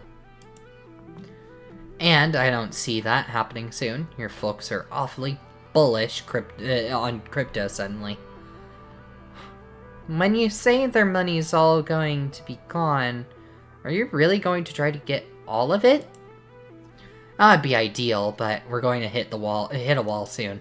I don't think your dad's dumb enough to convert his entire fortune into Bitcoin. And Percy tells me it sounds like their remaining assets are going to be a lot harder to move. Much less liquidity than whatever they've been trading to buy coins we've got so far. He must be in really deep with my mom to find out anything like that. Oh yeah, he is. I mean, we both are. We tag team on this. We tag team this. I listen in on his calls with her and sometimes text him notes on where to steer the conversation. God. I'm also in charge of supplying the thirst trap shots. What? Abs, this courtship is at a whole nother level now. Percy's putting on quite a show with his very masculine, Republican-sounding voice. Naturally, there's gonna be some sexting, too. Abby is being blocked. I'm so sad. Like, with actual photos. Percy's sending my mom nudes? No, I just photoshopped them. It's easy to find face shots of this real dude she thinks she's talking to. I just paste them on top of, like, amateur porn. Well, and boy, does she reciprocate. I must say, Abby, your mother is one hot bitch. Oh, Jesus, I'm not sure I want to see any of this shit. Oh, I wasn't planning on sharing my gallery of your slutty mom shots, don't worry. It's my private collection. Oh, gee, you mischievous whore. Anyway, I can see where you get it from. Fucking yowza. Well, yes, she's quite attractive. I mean, she was a trophy wife once upon a time. I almost feel sorry for her, developing a sort of kinship with her, actually. Why? Because we both want to rip off your dad. It just so happens I'm the one who's actually succeeding. Whatever. She can take solace in the fact that her daughter turned out to be a billionaire, a billion times the gold digger than she ever was. That's true. Turns out I'm quite rich. And I get to do even less, I had to do even less to get my shady funds than my criminal dad did. Now all I need is my own trophy wife. Ow. Hey now, let's be clear who's the who would be whose trophy wife. If anything, you'd be mine, since I have way more clout now. Excuse me, Z, but, didn't I just hear you say all these bank accounts are in my name? Damn, you're right. I guess I don't know whose fucking money this really is. Well, according to the tenets of Pranksis, nobody really owns it. It's all fake shit. Just like gender and all the other stuff you like to rant about. Money is just little numbers on computers, mostly, moving around all the time, but not really doing the world much good. So we might as well move it our way and make some better things happen. Can't believe how thoroughly I've converted you to Jubilitism. And I thought your parents were supposed to be the easy marks, falling for all this Bitcoin shit, but you make them look like stone-faced skeptics. Well, when I have to keep sucking up to well, I have to keep sucking up to your whole clown religion if I want to be your trophy wife someday.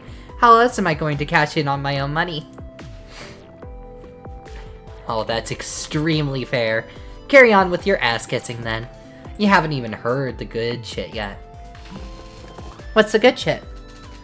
Like, advanced lessons in Pranksis.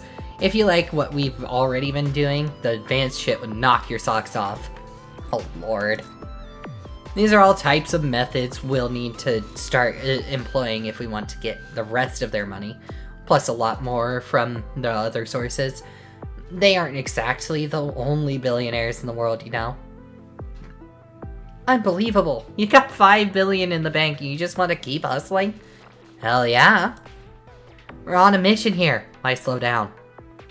I just can't even imagine what you're planning on doing with all this money. You can't even show your face in public because you're a cop killer. Doesn't matter if you can't imagine it. I can. It just feeds into more Pranksis. More money, more publicity, more financial influence, the leverage around the world, more Pranksis. Alright, but what if we slowed it down a bit and, like, just tried to enjoy this more? I feel like I keep coming back to that. This is supposed to be fun. It is fun. Pranksis is fun. It is its own reward. You know why people play to pranks? Because that shit's fun. Okay, I can't argue with that. But also it's very risky, high-stakes stuff, and I don't know, there's other stuff to think about. Like what? Well, I have ideas too. Oh, do you now? Since when? Well, since always. I'm full of ideas. Not sure I like hearing this. I'm not getting myself a trophy wife so she can do a bunch of thinking.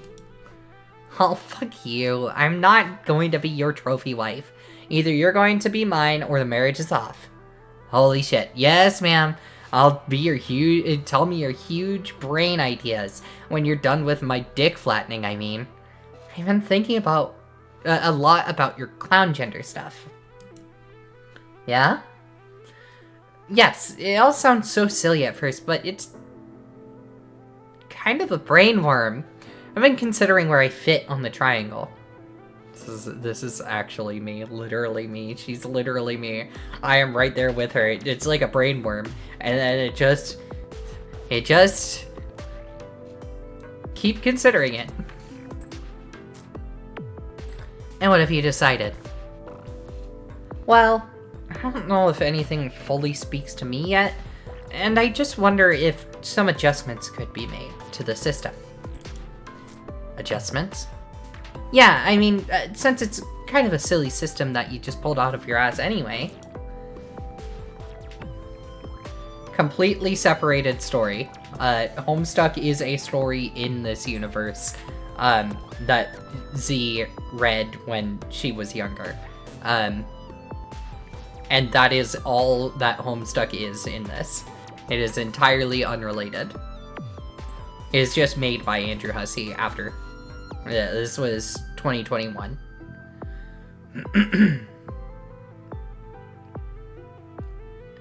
Abby, I did not pull this out of my ass. It's extremely serious. Oh, sure. Saying you identify as a clown gendered, defining identify as clown gendered is the most serious thing in the world. Who could argue with that? You know what I mean.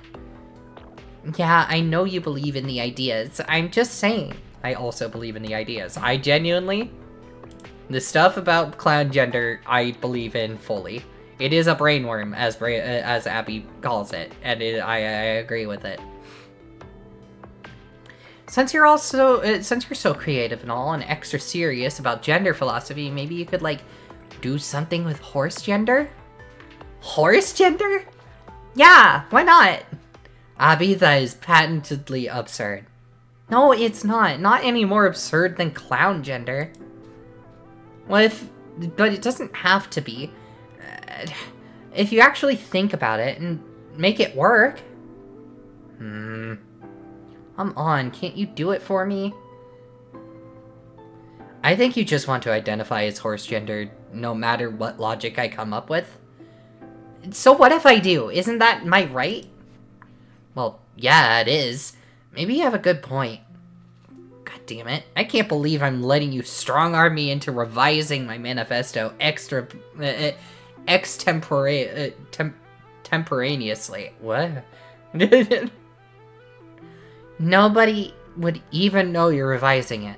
You could just be releasing a new chapter elaborating on it. Kind of like how you're still going to unveil Advanced Praxis or whatever. That's true. Alright, give me a minute. Let me sketch some ideas.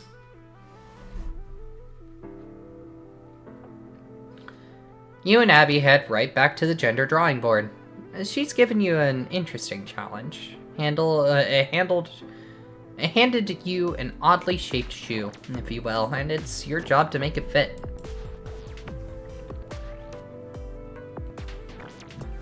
After playing with your continuum a bit, you decide to stay with the pyramid format. You don't want to revolutionize your system too much, since everyone's already acclimated to the logic of a pyramid. Your goal is to enrich everyone's understanding of gender, not vex them with increasingly convoluted nonsense. After a couple hours, you think you have something workable here. You and Abby are too excited about it to sit on it, though. you decide to improvise a live stream right now to inform everyone of your astounding new breakthroughs.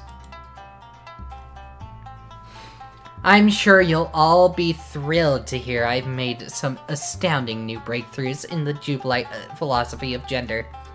I have just 2 words to say. Horse gender. Ah, the full pyramid as is always meant to be. As you can see, the pyramid-shaped continuum remains intact, but the y-axis has been expanded to go even lower, which means that while horizontally we have the conventional male-female gender spectrum, vertically we also have the clown-horse gender spectrum. Both axes are, of course, a fluid spectrum, and you can position yourself anywhere on this continuum that feels true to your experience. So what's horse gender? Glad you asked. It represents the extreme counterpoint to clown gender. Where clown gender embodies a whimsical, absolute lack of identification with the conventional gender spectrum, or even the entire idea of gender. Horse gender is the total opposite.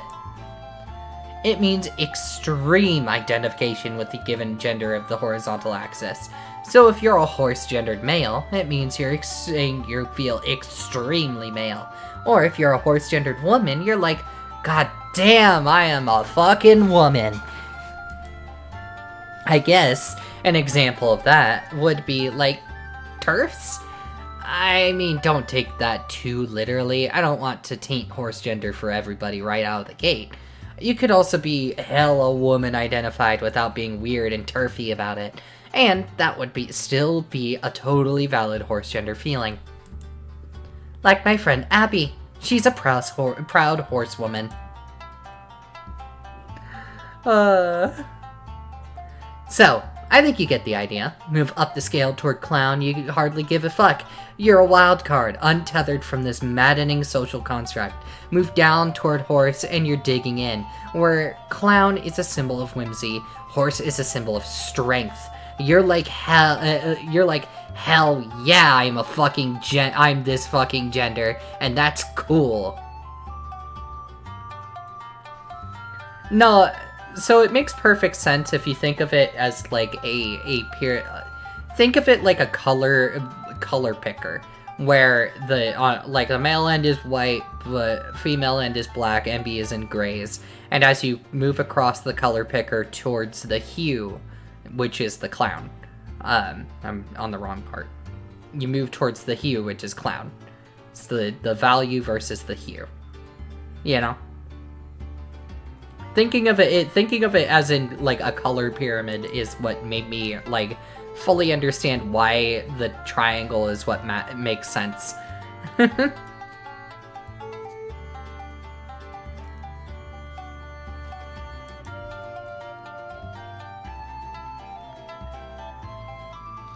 Then they could bounce on either side whenever he or she could bounce on either side of it whenever they feel. You know? And there's nothing wrong with that. The system accounts for it. All points on this continuum are equally valid. And notice in the middle of the scale, vertically, between horse and clown, it just says average. Gender spectrum. Just the average gender spectrum. That's where you are if you don't feel super strong or weak about your identity either way. And if that's you, also fucking valid.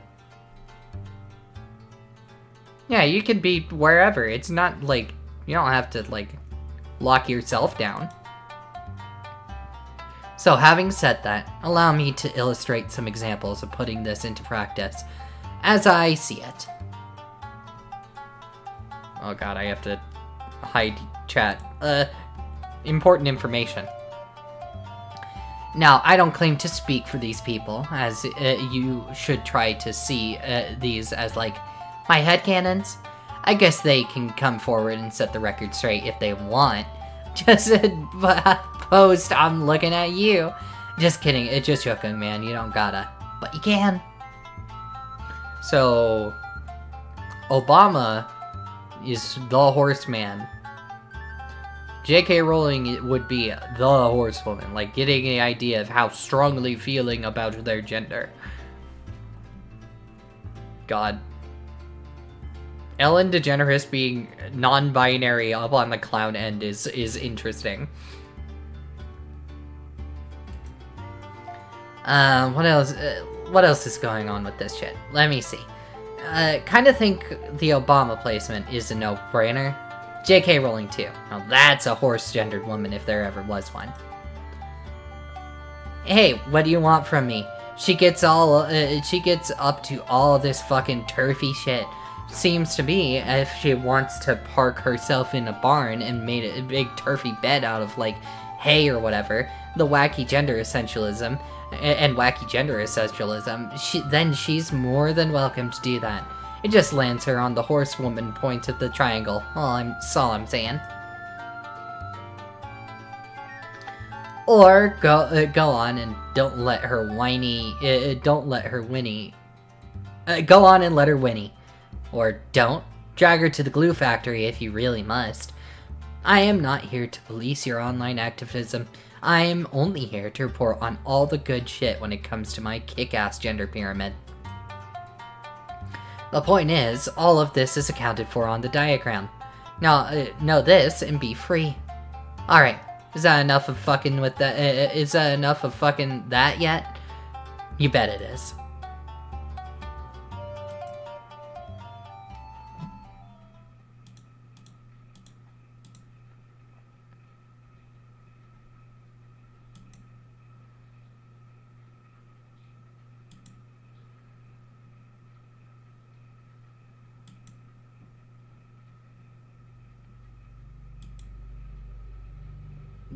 The horse is dressed as a clown now. David Hasselhoff is a clown. It's a clown horse. Get afraid.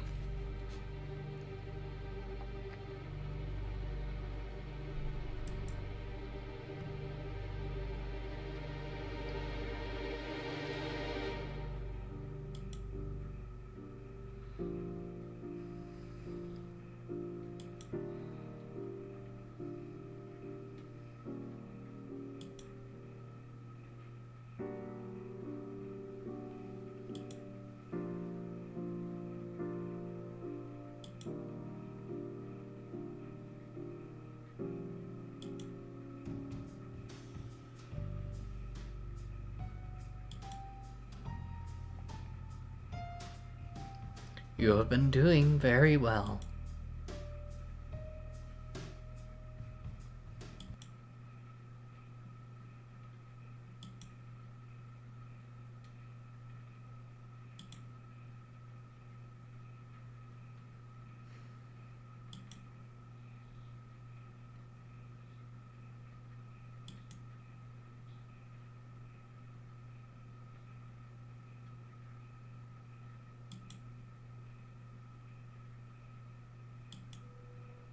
The next day.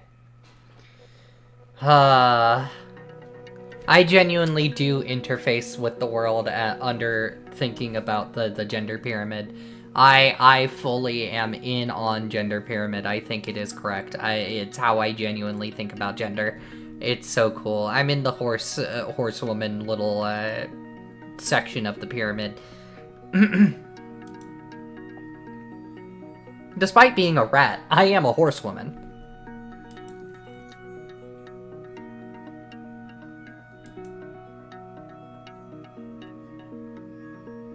You check your phone, and notice the date happens to be the 20th of May. Exactly 1 month since the night you went on that fateful drive with your manifesto. Today, Percy is scheduled to arrive, so he can assist with new projects. You wait for his ferry from inside the Bentley, parked at a distance to stay out of sight.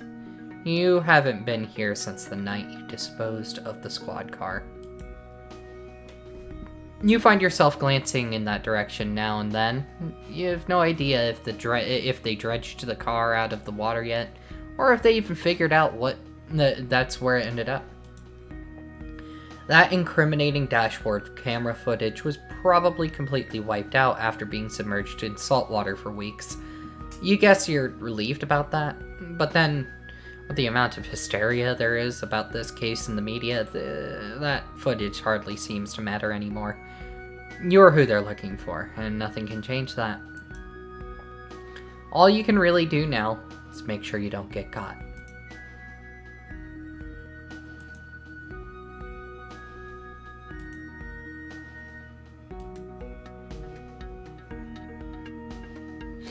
There's Percy.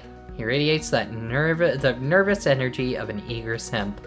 He looks around for you, but of course he won't be getting out of the car. You'll just text him to come find you. Oh, shit. Shit. The cops must have been waiting for Percy to arrive before making their move. Were they tracking him from the mainland too? How'd they figure out who he was? Maybe they ran some facial recognition software on the photo you sent? Something finally turned up in their system? Whatever the case, this won't do at all. If they take him into custody, interrogate him, and take his phone, this is all over. They'll close in on you and Abby in no time. You need to deal with this now.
You need to get off the street, fast. Your car is totaled, and Abby's house is too far away. You look around for shelter, any place at all that could get you out of broad daylight. For a little while. Just remember the restaurant you used to work at down the street. Hopefully the owner still has it shut down due to the pandemic. That would be the ideal hideout for the rest of the day while this blows over. You head down the alley to the back entrance. There's a good chance it's locked, but that shouldn't be a problem.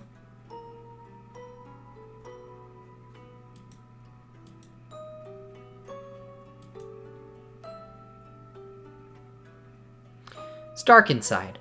All the tables and chairs are put away. Looks like no one set foot inside here since the last day you waited tables. Perfect. Well, perfect for hiding, but in most other ways, far from perfect. This is a fucking mess. There's no drowning the evidence for that, for what you just did this time. You murdered 2 cops out in the open, and in the dashboard camera surely caught it this time. There was a few eyewitnesses as well. You'll be hearing about this on the news before the end of the day. No question. Maybe within the hour. You revisit your memories of working at this restaurant with a mysterious pang of nostalgia. You used to hate this place. You resented the tourists, the bad tips, the shitty boss. But seeing it empty and dark like this, it reminds you that things may never return to the way they once were. They certainly won't for you, after what you just did.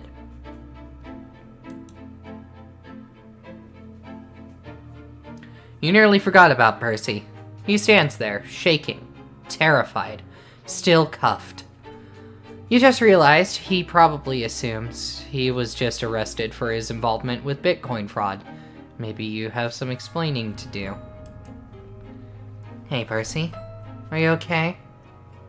Oh man, you're bleeding. Damn. Wait. Oh, no, that's my blood. I guess I fucking fucked myself up in the crash. Whew. Thought one of my bullets got you. Listen. Here's something I need to confess. You know how I've been saying all those cop killing accusations are lies? Well, I actually did it. I killed the cop in self-defense and covered it up.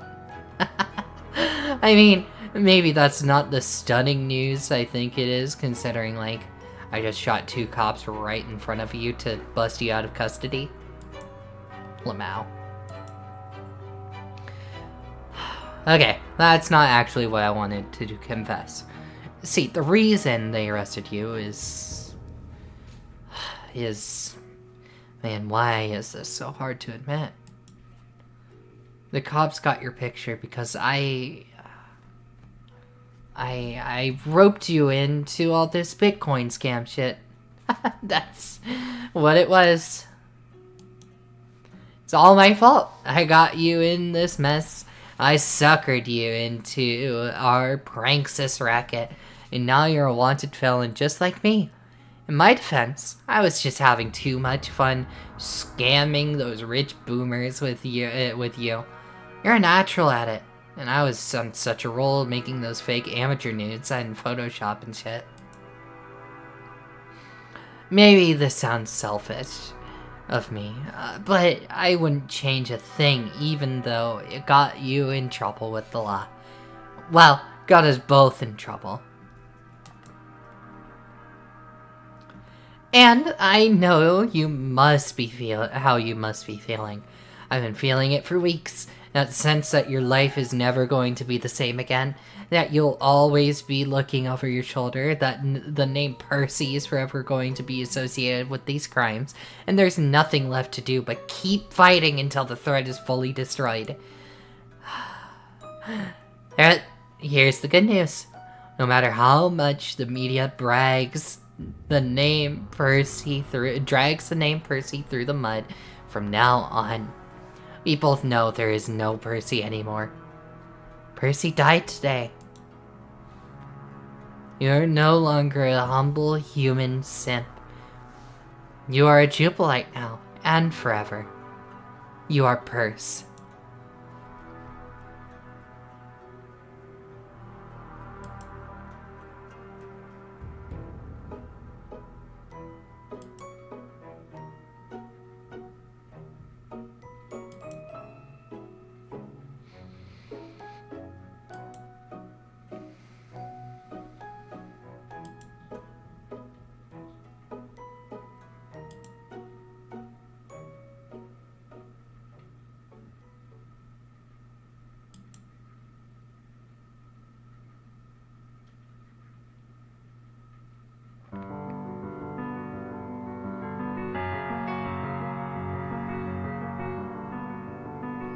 End of chapter 4.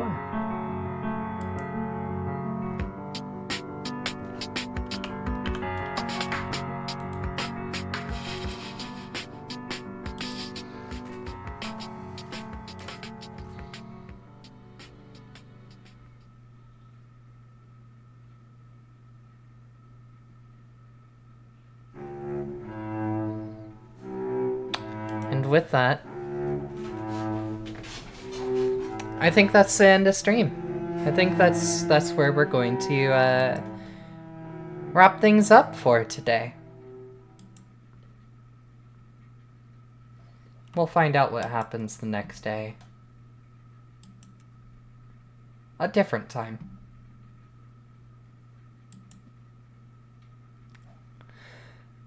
I'm gonna send us off on a raid to someone. I'm gonna send us off to...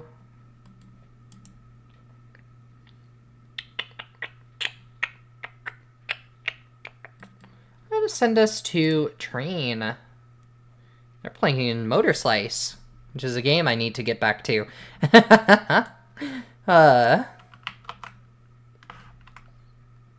We'll get back to Mutter's life eventually. I hope y'all are enjoying this. I hope y'all are enjoying this visual novel. I love Psycholonials. This is my shit. I believe the gender pyramid 1 billion. Also, hi, I have a clown now. It's a new outfit that will be available for swapping me into. Smiles. Anyway, that all said, I'm gonna send us on a raid to Stinky Treen. They're playing Motor Slice today, which is neat and cool. I'll get back to playing that game eventually. I don't know when I'll be streaming again, but for all updates and announcements, follow me on Blue Sky and join the Discord. I post when I'm streaming on Blue Sky, and the Discord pings when I go live. If you missed something from the streams and want to catch up on everything there is to see, go ahead and follow me on YouTube. VODs are posted there for you to watch. And if you wish to see my art in full resolution unglazed, go ahead and follow me on Newgrounds. It's all posted there for your viewing pleasure. Last but not least, I'm doing Art Fight this year, and I'm having a great time. So if you want to draw my Blorbas, you have a perfect excuse. You can fight me and earn some points for your team. I'm Team Tragedy, so smiles, tee, honk, honk. Thank you all so much for coming by. Thank you all so much for watching and hanging out with me today while I read to you a story. A story about a psycholonial. I hope you all have a good time over at Stinky Treen. Good night, everybody. Honk.